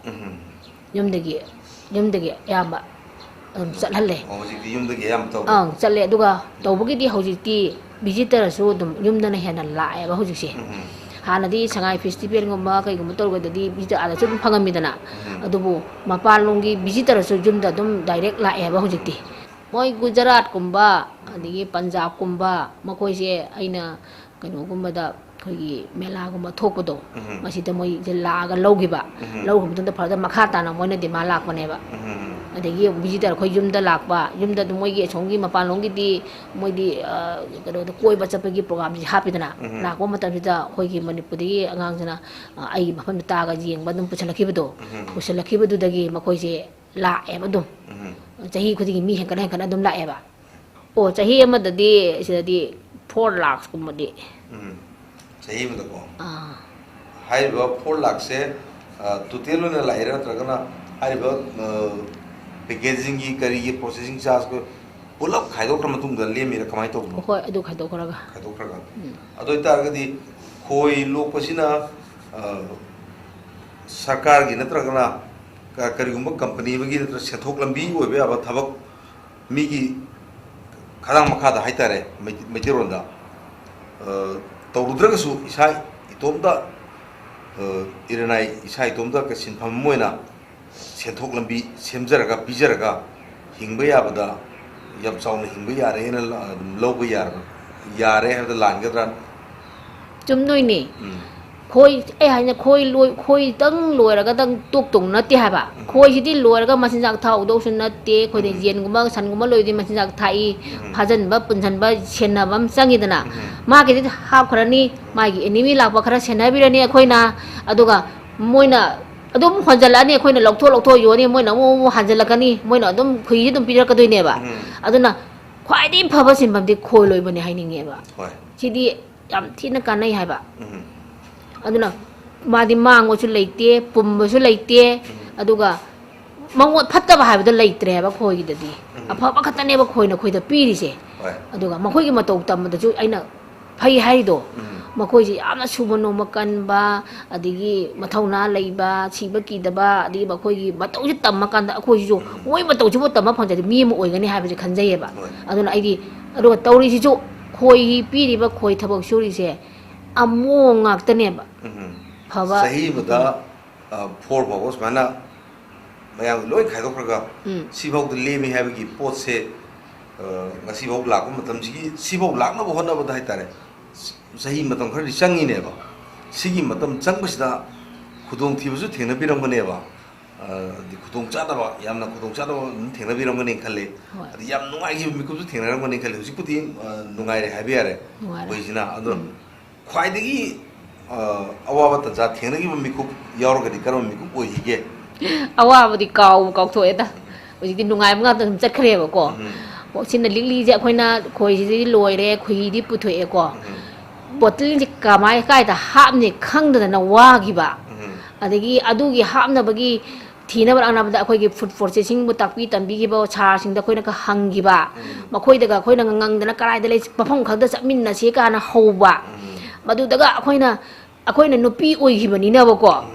ꯁꯥꯁꯤꯒ ꯆꯠꯃꯤꯟꯅꯔꯨꯕ ꯃꯇꯝꯗ ꯃꯣꯏꯒꯤ ꯏꯃꯨꯡ ꯐꯦꯃꯤꯂꯤꯅꯒ ꯑꯩꯈꯣꯏꯗꯒ ꯊꯤꯔꯒ ꯉꯥꯡꯉꯛꯈꯤꯕꯒ ꯌꯥꯝ ꯂꯩ ꯍꯥꯏꯕ ꯄꯨꯝꯅꯃꯛꯀꯗꯣ ꯏꯀꯥꯏꯒꯤꯗ꯭ꯔꯥ ꯏꯀꯥꯏꯔꯣꯏꯁꯤꯔꯥ ꯊꯋꯥꯏꯁꯦ ꯅꯨꯡꯉꯥꯏꯇꯕꯒꯨꯝꯕ ꯀꯩꯒꯨꯝꯕꯁꯨ ꯐꯥꯎꯈꯤꯕꯀꯣ ꯑꯗꯨꯕꯨ ꯋꯥꯅ ꯊꯦꯡꯅꯔꯛꯈꯤꯕ ꯃꯇꯝꯗ ꯑꯗꯨꯒꯨꯝꯕ ꯐꯠꯇꯕ ꯄꯥꯎ ꯑꯃ ꯇꯥꯈ꯭ꯔꯕ ꯑꯩꯉꯣꯟꯗ ꯑꯩꯅ ꯈꯜꯂꯦꯕ ꯅꯍꯥꯟꯋꯥꯏꯗꯤ ꯊꯋꯥꯏꯒ ꯅꯨꯡꯉꯥꯏꯇꯕꯤꯒ ꯇꯧꯔꯝꯃꯦꯕꯀꯣ ꯍꯧꯖꯤꯛꯇꯤ ꯑꯩ ꯉꯁꯤ ꯑꯩꯅ ꯇꯧꯔꯤꯕ ꯊꯕꯛꯁꯦ ꯍꯧꯖꯤꯛ ꯑꯩꯅ ꯄꯥꯏꯔꯤ ꯊꯕꯛꯁꯦ ꯑꯩꯒꯤ ꯁꯛꯁꯦꯁ ꯍꯥꯏꯗꯤ ꯏꯁꯇꯦꯞ ꯑꯃꯗꯤ ꯀꯥꯔꯅꯤ ꯍꯥꯏꯕꯁꯦ ꯑꯩꯅ ꯈꯜꯂꯦ ꯀꯥꯁꯨ ꯀꯥꯏꯌꯦꯕ ꯑꯗꯨꯃꯥꯏꯅ ꯐꯠꯇꯕ ꯑꯩꯉꯣꯟꯗ ꯐꯠꯇꯕ ꯅꯦꯒꯦꯇꯤꯚ ꯁꯦꯟꯁ ꯑꯃ ꯇꯥꯈꯤꯕꯗꯣ ꯅꯥꯀꯣꯡꯗ ꯃꯗꯨ ꯇꯥꯔꯕ ꯑꯩ ꯐꯥꯔꯁ ꯇꯥꯕꯅꯤ ꯈꯪꯗꯦ ꯁꯦꯀꯦꯟ ꯇꯥꯕꯅꯤ ꯈꯪꯗꯦ ꯑꯗꯨꯝ ꯇꯧꯔꯦꯕ ꯑꯗꯨꯒ ꯃꯤꯅꯁꯨ ꯁꯛ ꯈꯪꯕꯁꯨ ꯑꯗꯨꯝ ꯑꯣꯏꯔꯦ ꯄ꯭ꯔꯗꯛꯁꯨ ꯌꯥꯝ ꯐꯪꯉꯦꯕ ꯑꯁꯤꯒꯨꯝꯕ ꯃꯌꯥꯝꯗ ꯊꯦꯡꯅꯔꯒ ꯂꯥꯛꯈꯤꯕꯗꯨꯅ ꯅꯨꯡꯉꯥꯏꯈꯤꯗꯕ ꯃꯌꯥꯝꯗꯣ ꯑꯩ ꯀꯥꯎꯈ꯭ꯔꯦ ꯍꯥꯏꯕ ꯃꯈꯣꯏꯅ ꯑꯩꯕꯨ ꯐꯠꯇꯅ ꯂꯥꯟꯅ ꯎꯈꯤꯕ ꯃꯤꯠꯌꯦꯡꯗ ꯑꯗꯒꯤ ꯑꯩꯈꯣꯏꯅ ꯎꯈꯤꯕꯗꯣ ꯃꯈꯣꯏꯅ ꯁꯨꯃꯥꯏꯅ ꯎꯕꯤꯔꯝꯃꯤꯁꯤꯗꯤ ꯑꯩꯒꯤ ꯊꯧꯅꯥ ꯍꯥꯞꯅꯕ ꯍꯥꯏꯕꯤꯈꯤꯕ ꯑꯣꯏꯔ ꯃꯥꯜꯂꯦꯅꯦ ꯍꯥꯏꯗꯅ ꯃꯈꯣꯏꯁꯨꯝꯒ ꯇꯥꯕꯤꯕ ꯌꯥꯎꯔꯒꯁꯨ ꯈꯨꯔꯨꯝꯖꯔꯤ ꯍꯥꯏꯖꯅꯤꯡꯉꯤ ꯍꯣꯏ ꯑꯗ ꯍꯧꯖꯤꯛ ꯐꯥꯎꯗ ꯌꯥꯝ ꯅꯨꯡꯉꯥꯏꯕ ꯃꯤꯀꯨꯞꯁꯨ ꯂꯥꯛꯑꯕꯅꯤꯅ ꯁꯤꯐꯥꯎꯒꯤ ꯇꯟꯖꯥꯁꯤꯗꯅꯦ ꯀꯔꯤꯒꯨꯝꯕ ꯃꯦꯂꯥ ꯅꯨꯡꯂꯥꯁꯨ ꯌꯥꯎꯕꯤꯔꯨꯔꯦ ꯍꯥꯏꯔꯕꯅꯤꯅ ꯁꯤꯒꯤ ꯄ꯭ꯔꯗꯛꯁꯤꯒꯤ ꯃꯇꯥꯡꯗ ꯇꯣꯉꯥꯟ ꯇꯣꯉꯥꯟꯕ ꯃꯅꯥ ꯃꯊꯨꯝꯒ ꯐꯪꯈꯤꯕ ꯂꯩꯕꯤꯔꯕ꯭ꯔꯥ ꯂꯩꯔꯒꯅ ꯀꯔꯝꯕꯗ ꯀꯥꯏꯗ ꯍꯥꯏꯖꯒꯦ ꯑꯩꯅ ꯏꯉꯥꯎ ꯉꯥꯎꯅ ꯑꯍꯥꯟꯕ ꯃꯤꯅꯣꯛ ꯃꯩꯁꯥ ꯃꯔꯛꯇ ꯑꯍꯥꯟꯕ ꯊꯣꯛꯈꯤꯕꯁꯦ ꯀꯪꯂꯥꯗ ꯐꯥꯁ ꯍꯅꯤ ꯐꯦꯁꯇꯤꯚꯦꯜ ꯇꯧꯈꯤꯕꯗꯣ ꯃꯇꯝꯁꯤꯗ ꯑꯩ ꯍꯥꯏꯅ ꯕꯣꯇꯜ ꯀꯌꯥ ꯍꯥꯟꯅꯩ ꯈꯪꯗꯕ ꯑꯗꯒꯤ ꯂꯦꯚꯦꯂꯤꯡ ꯀꯃꯥꯏꯅ ꯇꯧꯅꯤ ꯈꯪꯗꯕ ꯑꯗꯒꯤ ꯐꯨꯗ ꯁꯦꯐꯇꯤꯒꯤ ꯐꯁꯥꯏ ꯂꯧꯅꯕꯒꯤ ꯃꯔꯝꯗ ꯈꯪꯗꯅ ꯃꯈꯣꯏ ꯃꯌꯥꯝꯅ ꯇꯥꯛꯇꯅ ꯈꯣꯠꯇꯅ ꯇꯧꯔꯒ ꯍꯅꯤꯁꯤꯗ ꯑꯩꯅ ꯍꯥꯟꯅ ꯄꯥꯏꯔꯣꯗꯤꯁꯦ ꯄꯣꯠꯁꯦ ꯑꯩꯅ ꯐꯨꯗ ꯄ꯭ꯔꯣꯁꯦꯁꯤꯡꯒꯤ ꯇ꯭ꯔꯦꯅꯤꯡ ꯃꯆꯥ ꯑꯃ ꯆꯠꯆꯔꯨꯕꯗꯨꯒ ꯃꯗꯨꯗꯒꯤ ꯅꯣꯂꯦꯖꯁꯦ ꯂꯧꯔꯛꯄꯗꯨꯒ ꯇꯧꯔꯀꯥꯟꯗ ꯍꯅꯤꯁꯤ ꯉꯥꯛꯇꯒꯤ ꯃꯦꯂꯥ ꯇꯧꯕ ꯃꯇꯝꯁꯤꯗ ꯏꯉꯥꯎ ꯉꯥꯎꯅ ꯏꯈꯪ ꯈꯪꯗꯅ ꯀꯪꯂꯥꯗ ꯇꯧꯈꯤ ꯑꯩꯈꯣꯏꯒꯤ ꯍꯅꯤ ꯐꯦꯗꯦꯔꯦꯁꯟ ꯀꯥꯡꯕꯨꯅ ꯁꯤꯜꯂꯒ ꯍꯣꯔꯇꯤꯀꯜꯆꯔ ꯗꯤꯄꯥꯔꯠꯃꯦꯟꯒꯤ ꯃꯈꯥꯗ ꯇꯧꯔꯒ ꯁꯤꯟꯈꯤꯕꯅꯦꯕꯀꯣ ꯃꯗꯨꯗꯅꯦ ꯑꯩꯁꯦ ꯊꯥꯔ ꯇꯥꯔꯛꯑꯦ ꯃꯗꯨꯗ ꯊꯥꯔ ꯇꯥꯔꯛꯄꯗ ꯑꯩꯅ ꯅꯨꯡꯉꯥꯏꯈꯤꯕ ꯃꯤꯀꯨꯞꯇꯣ ꯑꯩꯁꯦ ꯀꯔꯣꯔ ꯑꯃ ꯐꯪꯕꯗꯧꯅ ꯅꯨꯡꯉꯥꯏꯈꯤꯕ ꯈꯣꯏꯁꯤ ꯌꯥꯝ ꯅꯨꯡꯉꯥꯏꯔꯦ ꯈꯣꯏꯁꯤ ꯁꯤꯅ ꯁꯤꯟꯐꯝ ꯑꯃ ꯑꯣꯏꯔꯒꯗꯤ ꯏꯃꯨꯡ ꯄꯨꯕꯗ ꯑꯗꯣ ꯍꯤꯡꯕꯗ ꯌꯥꯝ ꯂꯥꯏꯅ ꯍꯤꯡꯕ ꯉꯝꯃꯦꯅ ꯃꯌꯥꯝꯗ ꯐꯣꯡꯗꯣꯛꯄꯤꯔꯦꯀꯣ ꯑꯗ ꯀꯅꯥꯒꯨꯝꯕ ꯈꯔ ꯍꯥꯏꯇꯥꯔꯦ ꯃꯅꯤꯄꯨꯔꯁꯤ ꯊꯥꯏꯅꯗꯤ ꯍꯧꯅ ꯏꯃꯨꯡꯗ ꯈꯣꯏ ꯑꯃ ꯆꯪꯉꯛꯄꯗ ꯈꯣꯏ ꯑꯃ ꯄꯥꯏꯁꯤꯜꯂꯀꯥꯟꯗ ꯈꯣꯏ ꯆꯪꯉꯦ ꯀꯥꯏꯅ ꯃꯩꯈꯨ ꯈꯣꯜꯂꯒ ꯇꯥꯡꯊꯣꯛꯈꯣ ꯈꯣꯠꯇꯣꯛꯈꯣ ꯂꯥꯏ ꯈꯣꯏꯔꯝꯕ ꯀꯥꯏ ꯇꯧꯅꯕꯁꯨ ꯃꯌꯥꯝ ꯑꯗꯨꯝ ꯊꯦꯡꯅꯈ꯭ꯔꯦꯕ ꯉꯜꯂꯤ ꯃꯇꯝꯗ ꯍꯧꯅ ꯁꯨꯝ ꯀꯤꯅꯕ ꯀꯤ ꯍꯪꯒꯣꯏꯕ ꯇꯨꯀꯠꯆꯕ ꯍꯥꯏꯒꯗ꯭ꯔꯥ ꯑꯗꯨꯃꯥꯏꯅ ꯁꯤꯒꯨꯝꯕꯒꯤ ꯃꯇꯥꯡ ꯑꯃꯁꯨ ꯂꯩꯕꯁꯦ ꯁꯤ ꯃꯇꯥꯡꯁꯦ ꯃꯌꯥꯝꯗ ꯚ꯭ꯌꯨꯋꯔꯁꯤꯡꯗ ꯍꯥꯏꯇꯥꯔꯦ ꯌꯦꯡꯕꯤꯔꯤꯕ ꯃꯌꯥꯝꯗ ꯆꯪꯉꯛꯏꯕ ꯈꯣꯏ ꯇꯥꯟꯊꯣꯛꯏꯕ ꯈꯣꯏꯁꯤ ꯀꯃꯥꯏꯅ ꯇꯧꯕꯅꯣ ꯆꯪꯉꯛꯏꯕ ꯈꯣꯏ ꯌꯨꯛꯏꯕ ꯈꯣꯏꯁꯤꯅ ꯀꯔꯤꯅꯣ ꯀꯔꯤ ꯈꯦꯠꯅꯕ ꯂꯩ ꯀꯔꯝꯕ ꯈꯣꯏꯅꯣ ꯍꯥꯏꯕꯅꯆꯤꯡꯕ ꯑꯗꯨꯒꯤ ꯈꯦꯠꯅꯕ ꯂꯩꯔꯒꯗꯤ ꯑꯗꯨ ꯍꯥꯏꯐꯦꯠ ꯐꯣꯡꯗꯣꯛꯄꯤꯌꯨ ꯍꯣꯏ ꯍꯥꯏꯖꯒꯦ ꯑꯩꯈꯣꯏꯒꯤ ꯑꯦꯄꯤꯁꯦꯗꯅ ꯑꯩꯈꯣꯏꯅ ꯍꯧꯖꯤꯛ ꯍꯌꯤꯡ ꯈꯣꯏꯅ ꯑꯩꯈꯣꯏꯅ ꯕꯣꯛꯁꯇ ꯂꯣꯏꯅꯔꯤꯕ ꯈꯣꯏꯁꯦ ꯑꯁꯤꯁꯤꯅ ꯌꯨꯝꯗ ꯑꯩꯈꯣꯏꯒꯤ ꯌꯨꯝꯗ ꯂꯥꯛꯑꯕ ꯂꯥꯛꯄ ꯃꯇꯝꯗ ꯃꯁꯤꯗꯗꯤꯅꯦ ꯀꯅꯥ ꯑꯃꯠꯇꯅ ꯅꯨꯡꯁꯥ ꯊꯤꯕ ꯇꯧꯕꯤꯒꯅꯣꯕ ꯃꯥꯅ ꯂꯥꯛꯏꯁꯦ ꯑꯩꯈꯣꯏ ꯂꯟ ꯄꯤꯕ ꯂꯥꯛꯑꯕꯅꯦꯕ ꯍꯌꯤꯡ ꯈꯣꯏꯁꯤꯅ ꯌꯨꯝꯗꯕꯨ ꯂꯥꯛꯑꯕ ꯀꯩꯅꯣꯝꯗ ꯆꯥꯎꯈꯠꯄ ꯅꯠꯇ꯭ꯔꯒ ꯃꯥꯏ ꯄꯥꯛꯄꯝꯗ ꯁꯣꯏꯗꯅ ꯑꯣꯏꯔꯅꯦꯕ ꯑꯗꯨꯅ ꯃꯈꯣꯏꯗꯨ ꯑꯩꯈꯣꯏꯅ ꯋꯦꯜꯀꯝ ꯇꯧꯕ ꯍꯥꯏꯇꯥꯔꯦꯀꯣ ꯍꯩꯇꯕꯒꯤꯅꯦꯕ ꯃꯈꯣꯏꯕꯨ ꯂꯥꯛꯑꯕ ꯁꯥꯔꯕ ꯑꯩꯈꯣꯏ ꯈꯣꯏꯔꯝꯕꯤꯔꯣ ꯍꯥꯏꯕ ꯏꯆꯥ ꯏꯔꯟ ꯂꯟꯊꯨꯝ ꯄꯤꯔꯝꯕ ꯃꯅꯨꯡ ꯈꯣꯏꯔꯝꯕꯤꯌꯣꯕ ꯑꯗꯨꯒ ꯀꯔꯤꯒꯨꯝꯕ ꯑꯩꯈꯣꯏꯅ ꯃꯣꯏꯁꯦ ꯆꯠꯍꯟꯅꯤꯡꯈ꯭ꯔꯁꯨꯕꯀꯣ ꯂꯩꯍꯟꯅꯤꯡꯗ꯭ꯔꯕ ꯑꯩꯈꯣꯏ ꯑꯉꯥꯡꯗ ꯁꯣꯛꯀꯅꯤ ꯀꯩꯅꯣꯅꯤ ꯈꯟꯕ ꯃꯇꯝꯗ ꯑꯩꯈꯣꯏꯅ ꯃꯉꯣꯟꯗ ꯐꯖꯅ ꯍꯥꯏꯖꯧ ꯍꯥꯏꯕ ꯑꯩꯈꯣꯏꯅ ꯂꯩꯔꯤꯕ ꯖꯒꯥꯁꯦ ꯑꯩꯈꯣꯏ ꯃꯤꯑꯣꯏꯕ ꯑꯩꯈꯣꯏꯅ ꯂꯩꯒꯗꯕꯅꯤ ꯅꯈꯣꯏꯒꯤ ꯃꯐꯝ ꯅꯠꯇꯦ ꯅꯣꯏ ꯃꯐꯝ ꯆꯥꯕ ꯌꯦꯡꯉꯒ ꯆꯠꯄꯤꯒꯣꯅ ꯍꯥꯏꯌꯣꯕꯀꯣ ꯑꯗꯨꯝ ꯆꯠꯈꯤꯅꯦꯕ ꯋꯥꯔꯤ ꯁꯥꯟꯅꯕ ꯌꯥꯕꯅꯦꯕ ꯍꯣꯏ ꯑꯗꯒꯤ ꯃꯔꯛ ꯊꯠꯅ ꯀꯩꯅꯣꯝꯇꯒ ꯑꯩꯈꯣꯏ ꯈꯣꯏꯁꯤ ꯍꯧꯖꯤꯛꯇꯤ ꯌꯨꯇꯨꯕꯇ ꯈꯪꯗꯦ ꯑꯃꯗ ꯈꯪꯗꯦ ꯃꯌꯥꯝꯅꯁꯨ ꯍꯦꯟꯅ ꯑꯗꯨꯝ ꯎꯅꯔꯦ ꯋꯥꯏꯜ ꯑꯣꯏꯅ ꯂꯩꯕ ꯈꯣꯏ ꯑꯆꯧ ꯑꯆꯧꯕ ꯎꯗ ꯆꯣꯟꯊꯔꯒ ꯍꯦꯛꯇ ꯐꯧꯔꯥꯃꯨꯛꯀ ꯄꯥꯛꯅ ꯂꯩꯕ ꯑꯆꯧ ꯑꯆꯧꯕ ꯃꯤꯁꯤ ꯌꯥꯝꯅ ꯈꯨꯗꯣꯡꯊꯤꯅꯤꯡꯉꯥꯏ ꯑꯣꯏꯕ ꯃꯤꯗꯗꯤ ꯍꯥꯏꯇꯥꯔꯦ ꯈꯣꯏꯗꯨꯅ ꯑꯗꯨꯒꯨꯝꯕꯒꯤ ꯈꯣꯏꯍꯤ ꯑꯀꯤ ꯑꯈꯪ ꯌꯥꯎꯗꯅ ꯂꯣꯛꯄ ꯑꯗꯨꯒꯨꯝꯕ ꯃꯌꯥꯝ ꯑꯃꯁꯨ ꯌꯥꯎꯔꯤꯕ ꯌꯣꯟꯕ ꯑꯗꯨꯗ ꯐꯪꯉꯤꯕ ꯈꯣꯏꯗꯨꯒ ꯌꯨꯝꯗ ꯁꯤꯗ ꯂꯣꯏꯕ ꯈꯣꯏꯁꯤꯒ ꯁꯤ ꯈꯦꯠꯅꯕꯒꯗꯤ ꯂꯩꯕ꯭ꯔꯥ ꯀꯔꯤꯒꯤ ꯈꯦꯠꯅꯩ ꯑꯩꯗꯤ ꯈꯦꯠꯅꯗꯕ꯭ꯔꯥ ꯈꯜꯂꯦ ꯑꯃꯗꯨꯅ ꯋꯥꯏꯜꯗ ꯃꯣꯏꯅ ꯂꯩꯖꯈꯤꯕꯅꯤꯅꯀꯣ ꯑꯗꯨꯒ ꯑꯩꯈꯣꯏꯒꯤ ꯕꯣꯛꯁꯇ ꯂꯩꯕꯁꯤꯅ ꯑꯩꯈꯣꯏꯅ ꯅꯥꯟꯅ ꯑꯃꯃꯝꯗ ꯂꯩꯔꯒ ꯅꯥꯟꯅ ꯑꯩꯈꯣꯏꯅ ꯂꯣꯏꯖꯕꯅꯦꯕ ꯂꯣꯏꯖꯕꯅꯤꯅꯀꯣ ꯈꯣꯏ ꯑꯅꯤꯁꯦ ꯑꯩꯗꯤ ꯈꯣꯏꯁꯦ ꯈꯦꯠꯅꯗꯕ ꯃꯥꯜꯂꯦ ꯋꯥꯏꯜꯗ ꯂꯩꯔꯤꯕꯁꯤꯅ ꯃꯣꯏꯅ ꯂꯩꯁꯤꯅ ꯃꯈꯣꯏꯅ ꯈꯣꯏꯗꯣ ꯈꯤꯇꯪ ꯃꯣꯏꯅ ꯆꯥꯎꯈꯤꯕꯅꯤ ꯗꯣꯔꯁꯤꯇꯥꯁꯤꯅꯀꯣ ꯑꯗꯨꯅ ꯈꯣꯏꯍꯤꯗꯤ ꯃꯣꯏꯅ ꯍꯦꯟꯅꯅꯦꯕ ꯐꯪꯉꯤꯁꯦ ꯃꯈꯣꯏꯗꯤ ꯈꯣꯏꯔꯦꯟꯁꯦ ꯃꯣꯏ ꯁꯤꯟꯇꯦꯛꯁꯅꯦꯕ ꯃꯣꯏꯒꯤ ꯈꯣꯏꯍꯤ ꯐꯪꯉꯦꯕ ꯈꯣꯏꯍꯤ ꯌꯥꯝ ꯊꯣꯛꯄꯗꯤ ꯃꯣꯏꯅꯦꯕ ꯌꯨꯝꯗ ꯂꯣꯏꯕ ꯑꯩꯈꯣꯏ ꯕꯨꯠ ꯍꯥꯞꯄꯤꯕ ꯈꯣꯏꯁꯦ ꯁꯤꯗꯤ ꯆꯤꯛꯇꯕ ꯖꯥꯠꯂꯥ ꯆꯤꯛꯄꯒꯗꯤ ꯌꯥꯎꯕꯤꯈꯤꯕ꯭ꯔꯥ ꯀꯃꯥꯏꯅ ꯇꯧꯋꯤ ꯀꯔꯤ ꯋꯥꯔꯣꯗ ꯂꯥꯏꯕꯛ ꯃꯌꯥꯏꯗꯒ ꯆꯤꯛꯇꯅꯕꯀꯣ ꯑꯗꯩ ꯁꯤꯗ ꯆꯤꯝꯕꯥꯜꯗꯒ ꯆꯤꯛꯇꯅꯒ ꯌꯥꯝ ꯇꯧꯈ꯭ꯔ ꯃꯔꯒꯗꯤ ꯈꯨꯠ ꯌꯥꯝ ꯆꯤꯛꯈ꯭ꯔ ꯄꯣꯠꯅꯤ ꯑꯗꯨꯕꯨ ꯁꯤꯁꯤꯅ ꯆꯤꯛꯄꯁꯦ ꯐꯩ ꯕꯤꯄꯤꯕꯨ ꯍꯟꯊꯍꯜꯂꯦꯕ ꯑꯗꯨꯒ ꯀꯦꯟꯁꯔ ꯐꯣꯝ ꯇꯧꯕꯐꯥꯎꯗ ꯁꯤ ꯈꯣꯏꯁꯤꯅ ꯆꯤꯛꯄ ꯐꯩ ꯍꯥꯏꯗꯅ ꯑꯩꯒꯤ ꯌꯨꯝꯗ ꯃꯤ ꯂꯥꯛꯑꯒ ꯈꯣꯏ ꯆꯤꯛꯍꯟꯕꯁꯨ ꯂꯥꯛꯑꯦꯕ ꯊꯑꯣꯏꯅ ꯈꯣꯏ ꯆꯤꯛꯍꯟꯕ ꯂꯥꯛꯑꯦꯕ ꯈꯣꯏ ꯆꯤꯛ ꯕꯤꯄꯤ ꯍꯟꯊꯩ ꯈꯣꯏ ꯆꯤꯛꯗꯤ ꯐꯩ ꯍꯥꯏꯗꯅꯕꯀꯣ ꯆꯤꯛꯏ ꯌꯥꯝ ꯆꯤꯛꯏ ꯑꯗꯨꯕꯨ ꯑꯍꯥꯟꯕꯗ ꯈꯪꯗ꯭ꯔꯤꯉꯩꯗꯗꯤ ꯌꯥꯝ ꯆꯤꯛꯑꯝꯃꯦꯕꯀꯣ ꯈꯣꯏꯁꯤꯅ ꯑꯩꯈꯣꯏꯁꯤꯗ ꯇꯣꯡꯉꯛꯄ ꯃꯇꯝꯗ ꯑꯩꯈꯣꯏꯅ ꯐꯠꯅ ꯀꯜꯂꯨꯕꯁꯦ ꯌꯥꯗꯦꯕ ꯃꯈꯣꯏꯗꯤ ꯌꯥꯝ ꯅꯨꯡꯁꯤꯅ ꯍꯥꯏꯅ ꯑꯩꯈꯣꯏꯅ ꯀꯥꯟꯕꯤꯒꯗꯣꯏꯅꯦꯕ ꯑꯗꯨꯒ ꯅꯨꯡꯁꯤꯅ ꯑꯃꯣꯟꯕ ꯑꯃꯅ ꯐꯖꯅ ꯂꯧꯊꯣꯛꯈꯤꯕꯗ ꯃꯈꯣꯏꯗꯤ ꯀꯔꯤꯝ ꯇꯧꯔꯝꯗ ꯑꯗꯨꯝ ꯆꯠꯈꯤꯅꯦꯕ ꯑꯗꯨꯝ ꯁ꯭ꯋꯥꯏꯗ ꯑꯗꯨꯝ ꯁꯥꯟꯅꯅꯤ ꯑꯗꯨꯝ ꯆꯠꯀꯅꯦꯕ ꯑꯗꯨ ꯀꯔꯤꯝ ꯇꯧꯔꯣꯏꯕ ꯑꯍꯥꯟꯕꯗꯗꯤ ꯍꯦꯛ ꯇꯣꯡꯉꯛꯄꯗ ꯃꯤꯁꯤꯡꯁꯦ ꯀꯤꯕꯅꯦꯕ ꯈꯪꯕꯅꯦꯕ ꯍꯦꯛꯇ ꯐꯔ ꯀꯟꯊꯣꯛꯄ ꯑꯃ ꯇꯧꯕꯅꯦꯕ ꯃꯗꯨ ꯇꯧꯕꯤꯒꯅꯣꯕ ꯑꯗꯨ ꯑꯣꯏꯇꯥꯔꯗꯤ ꯈꯣꯏꯅ ꯀꯩꯗꯧꯅꯨꯡꯗꯁꯨ ꯆꯤꯛꯑꯣꯏꯕ ꯀꯩꯒꯨꯝꯕ ꯑꯃꯅ ꯆꯤꯛꯈ꯭ꯔꯦꯗꯅ ꯃꯣꯏꯒꯤ ꯑꯗꯨꯒꯤ ꯚꯦꯅꯝ ꯑꯃ ꯆꯤꯛꯄꯩ ꯊꯝꯃꯝꯒꯅꯦꯕꯀꯣ ꯃꯗꯨꯒꯤ ꯃꯅꯝꯗꯨꯅ ꯈꯣꯏ ꯃꯌꯥꯝ ꯂꯥꯛꯑꯒꯅꯦ ꯑꯩꯈꯣꯏꯁꯦ ꯌꯣꯝꯃꯒ ꯆꯤꯛꯇꯣꯏꯅꯦꯕ ꯑꯗꯨꯅ ꯈꯣꯏꯁꯤꯅ ꯑꯩꯈꯣꯏꯅ ꯆꯤꯛꯑꯕ ꯈꯣꯏꯗꯣ ꯃꯥ ꯑꯗꯨꯝ ꯁꯤꯔꯗꯕꯅꯦꯕ ꯃꯥꯒꯤ ꯀꯩꯅꯣꯗꯣ ꯚꯦꯅꯝ ꯑꯃ ꯂꯩꯍꯧꯕꯗꯨꯅ ꯃꯥꯒꯤ ꯏꯁꯇꯤꯡꯗꯣ ꯂꯩꯍꯧꯔꯕꯅꯤꯅꯕꯀꯣ ꯁꯤꯁꯨ ꯁꯤꯔꯅꯦꯕ ꯑꯗꯨꯒꯤ ꯃꯅꯝꯗꯨꯅꯅꯦꯕ ꯃꯣꯏ ꯃꯌꯥꯝ ꯄꯥꯏꯁꯤꯜꯂꯒ ꯑꯦꯇꯦꯛ ꯇꯧꯗꯣꯏꯅꯦꯕ ꯑꯗꯨꯅ ꯍꯦꯛ ꯆꯤꯛꯄꯒ ꯑꯩꯈꯣꯏꯁꯨ ꯃꯗꯨꯒꯤ ꯃꯥꯏ ꯚꯦꯅꯝꯁꯦ ꯂꯧꯊꯣꯛꯅꯕ ꯍꯣꯠꯅꯒꯅꯦꯕ ꯑꯗꯨꯗꯨꯅ ꯍꯥꯟꯅ ꯇꯩꯊꯣꯛꯄꯅꯤ ꯈꯪꯗꯦ ꯑꯩꯈꯣꯏꯒꯤ ꯐꯥꯁ ꯑꯦꯠ ꯄꯤꯅꯕ ꯃꯥꯏ ꯚꯦꯅꯝꯗꯣ ꯀꯣꯛꯅ ꯐꯤ ꯇꯩꯊꯣꯛꯄꯅꯤ ꯈꯪꯗꯦ ꯃꯅꯝꯗꯣ ꯀꯣꯛꯈꯤꯅꯕ ꯍꯣꯠꯅꯕꯤꯔꯣ ꯑꯗꯨꯗꯤ ꯑꯇꯩ ꯃꯌꯥꯝ ꯌꯣꯝꯁꯤꯜꯂꯛꯑꯣꯏꯕ ꯇꯧꯕꯇꯕꯨ ꯅꯨꯡꯁꯥ ꯁꯥꯒꯠꯂꯒ ꯃꯈꯣꯏꯅ ꯁꯥꯎꯔꯤꯉꯩꯗ ꯈꯣꯏ ꯂꯧꯊꯣꯛꯄꯁꯦ ꯃꯣꯏꯗꯤ ꯌꯥꯝ ꯁꯥꯎꯋꯦꯕ ꯃꯗꯨꯒꯨꯝꯕꯗꯨꯗꯗꯤ ꯑꯩꯈꯣꯏꯅ ꯃꯣꯏ ꯁꯥꯎꯔ ꯈꯪꯉꯗꯤ ꯑꯩꯈꯣꯏꯅ ꯇꯞꯊꯕꯤꯕ ꯑꯗꯨꯃꯥꯏꯅ ꯌꯦꯡꯕꯤꯔꯗꯤ ꯀꯔꯤꯝ ꯇꯧꯗꯦ ꯈꯣꯏꯅ ꯆꯤꯛꯄꯁꯨ ꯂꯩꯇꯦ ꯈꯣꯏ ꯎꯄꯨ ꯇꯧꯔꯒ ꯌꯨꯝꯗ ꯂꯣꯏꯕꯗꯣ ꯉꯁꯥꯏ ꯑꯍꯥꯟꯕꯗꯕꯨꯗꯤ ꯌꯨꯝꯒꯤ ꯑꯩꯈꯣꯏꯒꯤ ꯌꯦꯠ ꯊꯪꯕ ꯁꯥꯏꯠꯁꯤꯃ ꯍꯣꯠꯅꯗ꯭ꯔꯦꯅ ꯍꯥꯏꯅꯩꯗꯅ ꯐꯝꯃꯦꯅꯦ ꯑꯗꯨꯅꯦ ꯑꯗꯥꯅꯦꯅ ꯑꯗꯨꯃꯥꯏꯅ ꯇꯧꯗꯅ ꯊꯝꯐꯝ ꯑꯣꯏꯔ ꯊꯝꯃꯒꯁꯨ ꯃꯥꯒꯤ ꯃꯌꯣꯟ ꯃꯀꯣꯟ ꯆꯪꯐꯝꯗꯨꯒꯤ ꯃꯥꯒꯤ ꯃꯌꯣꯟ ꯂꯩꯕ꯭ꯔꯥ ꯇꯣꯈꯥꯏꯕ ꯃꯥꯒꯤ ꯃꯌꯣꯟ ꯁꯣꯝꯑꯣꯡꯒꯗꯕꯅꯦ ꯍꯥꯏꯕ ꯑꯀꯛꯅꯕ ꯂꯩꯕ꯭ꯔꯥ ꯀꯃꯥꯏꯅ ꯇꯧꯔꯤꯁꯦ ꯈꯣꯏ ꯎꯄꯨꯁꯦ ꯊꯝꯃꯀꯥꯟꯗ ꯃꯃꯥꯡ ꯑꯃ ꯑꯣꯜꯂꯦ ꯑꯋꯥꯡ ꯑꯃ ꯑꯣꯜꯂꯦ ꯑꯗꯨꯒ ꯃꯃꯥꯡꯅꯦ ꯑꯋꯥꯡꯅꯦ ꯑꯁꯤ ꯑꯣꯜꯂꯒ ꯃꯈꯥ ꯑꯃ ꯊꯝꯗ꯭ꯔꯦ ꯃꯅꯤꯡ ꯑꯃ ꯑꯣꯜꯂ ꯊꯝꯗꯦꯕ ꯑꯩ ꯑꯁꯤ ꯑꯗꯨꯃꯥꯏꯅ ꯑꯗꯨꯗꯪ ꯑꯣꯜꯂꯒ ꯊꯝꯃꯒ ꯑꯗꯨꯅ ꯑꯗꯨꯝ ꯌꯥꯔꯦꯅ ꯈꯜꯂꯒ ꯑꯩ ꯊꯝꯖꯕꯅꯦ ꯃꯈꯥꯗꯤ ꯁꯨꯡꯑꯣꯟ ꯑꯣꯟꯗ꯭ꯔꯦ ꯃꯣꯏ ꯃꯈꯥ ꯑꯣꯟꯕꯁꯦ ꯑꯋꯥꯡꯂꯣꯝꯗ ꯊꯝꯃꯒ ꯃꯈꯥ ꯑꯣꯜꯂꯛꯄꯁꯦ ꯑꯩꯈꯣই ꯑꯉꯥꯡ ꯆꯠꯊꯣꯛ ꯆꯠꯁꯤꯟ ꯇꯧꯕꯗꯕꯀꯣ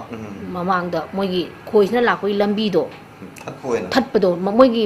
ꯂꯥꯛꯄꯒꯤ ꯂꯝꯕꯤ ꯊꯠꯄ ꯁꯨꯡꯌꯥ ꯌꯥꯗꯦꯕ ꯃꯁꯤꯗꯅꯦꯕ ꯑꯩꯈꯣꯏꯗ ꯌꯣꯝꯃꯤꯁꯦ ꯃꯈꯣꯏ ꯑꯀꯣꯏꯕꯁꯦ ꯃꯣꯏ ꯆꯠꯇꯦꯕ ꯃꯣꯏꯒꯤ ꯆꯠꯄꯒꯤ ꯂꯝꯕꯤ ꯑꯃꯈꯛ ꯂꯩꯅꯦꯕ ꯋꯦ ꯑꯃ ꯃꯁꯤ ꯃꯄꯥꯁꯤꯗ ꯑꯩꯈꯣꯏꯅ ꯂꯩꯔꯨꯗꯕ ꯈꯣꯏꯁꯤꯅ ꯀꯩꯗꯧꯅꯨꯡꯗ ꯑꯩꯈꯣꯏꯗ ꯏꯇꯦꯛ ꯇꯧꯔꯛꯑꯣꯏꯕ ꯑꯗꯨꯅ ꯈꯣꯏ ꯎꯄꯨꯁꯦ ꯂꯩꯔꯦ ꯈꯜꯂ ꯀꯥꯟꯗ ꯑꯩꯈꯣꯏꯅ ꯈꯣꯏꯁꯦ ꯑꯍꯥꯟꯕ ꯆꯪꯉ ꯌꯦꯡꯒꯦ ꯍꯥꯏꯔꯁꯨ ꯃꯅꯤꯡꯂꯣꯝꯗ ꯆꯪꯉꯒ ꯃꯣꯏꯒꯤ ꯂꯝꯕꯤꯗꯣ ꯑꯗꯨꯗꯣ ꯅꯠꯇꯕꯤꯗ ꯑꯩꯈꯣꯏꯅ ꯊꯣꯛꯑꯒ ꯂꯣꯏ ꯍꯥꯡꯇꯣꯛ ꯈꯣꯠꯇꯣꯛꯑ ꯂꯣꯏ ꯌꯦꯡ ꯌꯥꯏꯑꯕ ꯑꯗꯨꯒ ꯆꯤꯛꯇꯦꯕ ꯑꯗꯨꯒ ꯃꯣꯏꯒꯤ ꯃꯄꯥ ꯂꯥꯛꯏꯕ ꯋꯦꯠ ꯑꯗꯨꯗꯗꯤ ꯑꯩꯈꯣꯏ ꯂꯩꯕ ꯌꯥꯗꯦꯕ ꯐꯤ ꯐꯧꯖꯟꯕ ꯌꯥꯗꯦ ꯄꯣꯠ ꯑꯃ ꯊꯝꯖꯟꯕ ꯌꯥꯗꯦ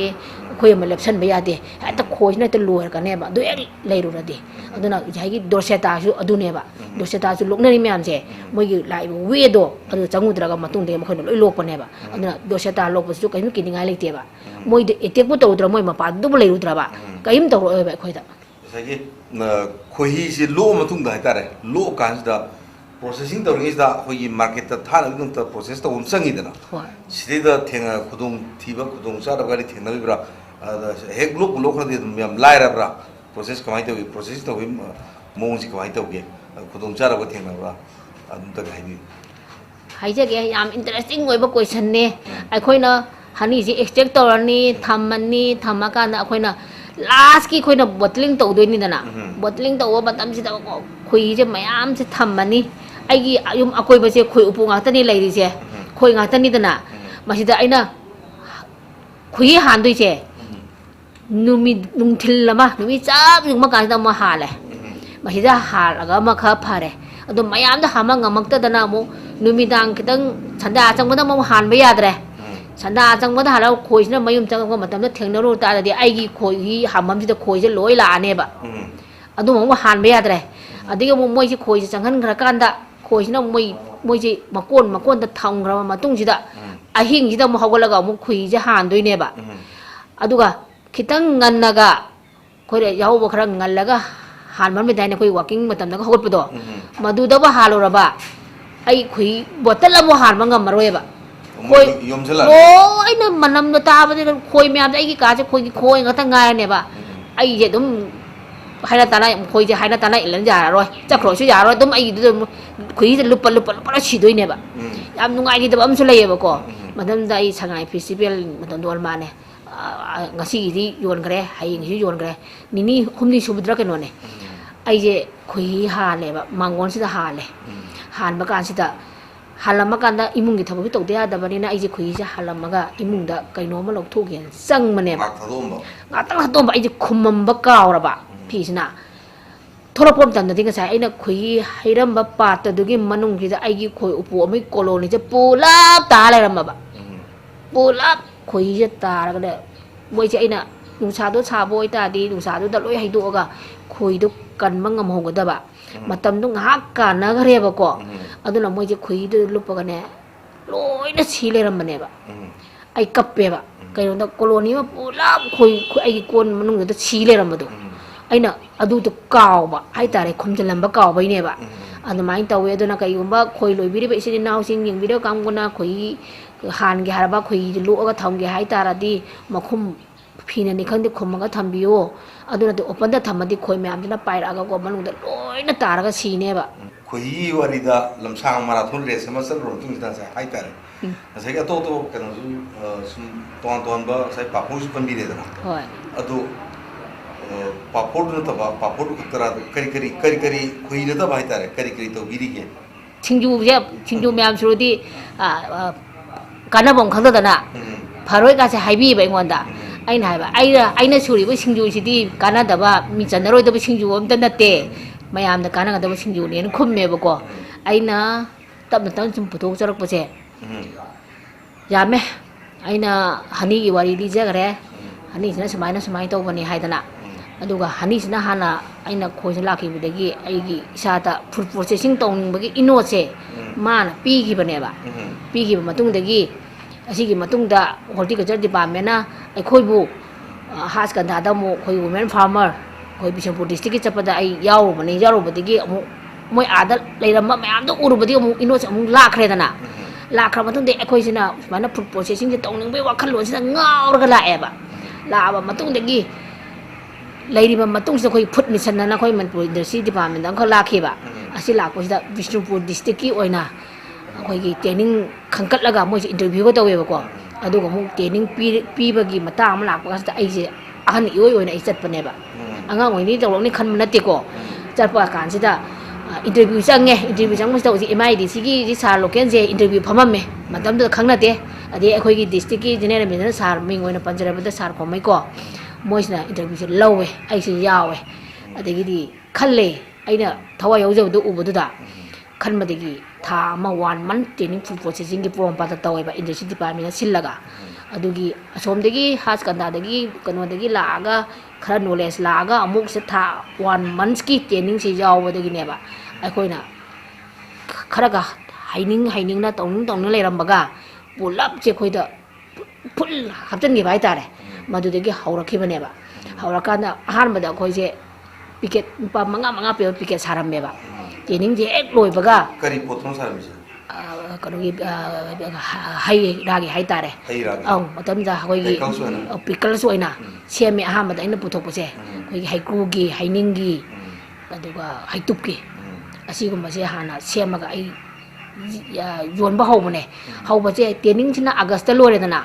august ki ek lorak pasida bapan ka je mung sida khoi gi international silaga melam tawe ba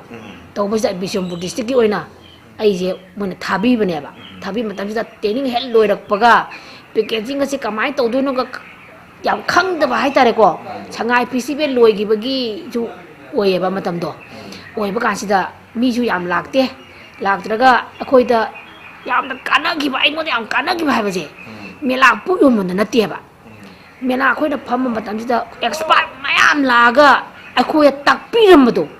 madu da ne ba akhoi na ngau jagri se aigi phasai ha thaga do ba adigi mai life span gi expiry date thaga do ba adigi minor packaging to go do ba si mafan na chalaga packaging to aduga tano khotno hana makhoi da yam da guide to bi ba hai tare madu da ne ba khoi na knowledge le hori se makhoi na takpir ko do amana to ra ka da khoi yole matam da pung packet ta lupa manga pi bane ani yoli do matam da ai khui bu thamde ko matam da khui je kamai han do no khang da bani na madu du ma mayam jana feedback ho bo mayam do ma boida pure aduga mela lore yumda lei badai di makhoi na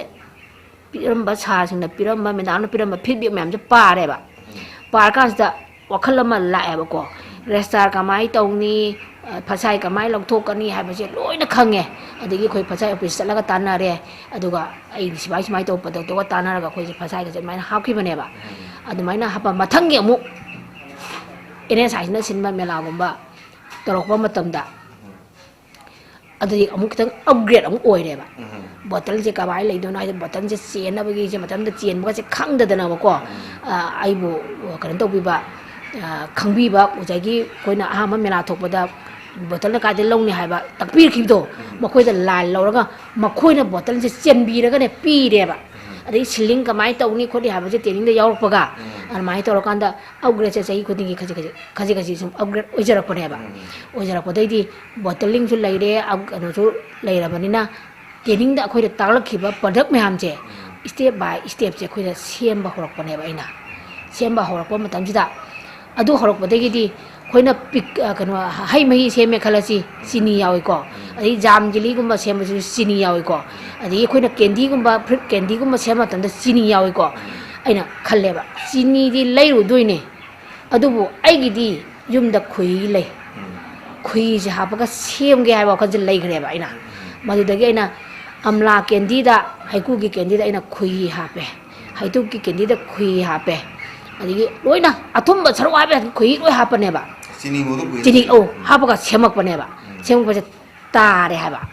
tar kan da amuk sel to kan atopa mela go to bon da ina sel to kan feedback ung lawe ba ada sini sembagi test ka khui hapaga sembagi test ka je so many difference ne ba maha am thoe ba aduga cha ba to sya ya dre ba khenare ba aduga maman di khara tange ko ada ina adugi manung de ki khangkal laga ginger candy si da ina khui hapa seme ba ginger si dum khui hapa ka dum chema hauji puju dum jole ba ma da de kai na ha ba da khui ga sing ga si dum chana bani na aduna corona ge matam da ai ginger ga khui ga sem ba je hek ta bakti yon bane ba ai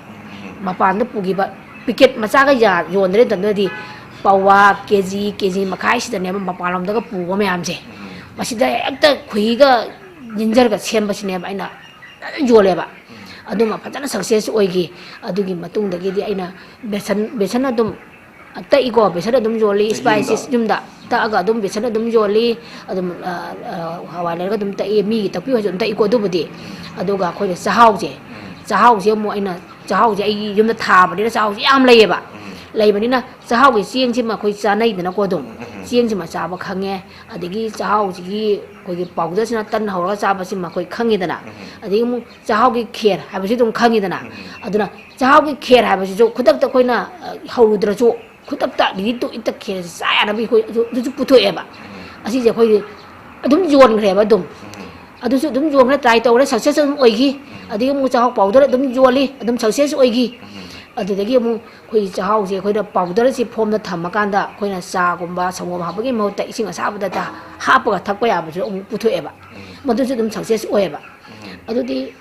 ꯑꯗꯨꯁꯨ ꯑꯗꯨꯝ ꯄꯨꯊꯣꯛꯑꯦ ꯑꯗꯨꯒ ꯑꯩꯅ ꯑꯃꯃꯨꯛ ꯁꯦꯝꯃꯦꯕ ꯆꯥꯛꯍꯥꯎ ꯇꯜꯂꯅ ꯆꯥꯛꯍꯥꯎ ꯇꯜ ꯍꯥꯏꯕꯁꯤꯗ ꯕꯤꯁꯀꯨꯠꯀꯤ ꯇꯥꯏꯞꯇ ꯁꯦꯝꯃꯒ ꯆꯤꯅꯤ ꯍꯥꯞꯀꯗꯕꯒꯤ ꯁꯔꯨꯛꯇꯨꯗ ꯈꯣꯏꯍꯤ ꯍꯥꯞꯄ ꯈꯣꯏꯍꯤ ꯍꯥꯞꯄꯒ ꯑꯩꯈꯣꯏꯒꯤ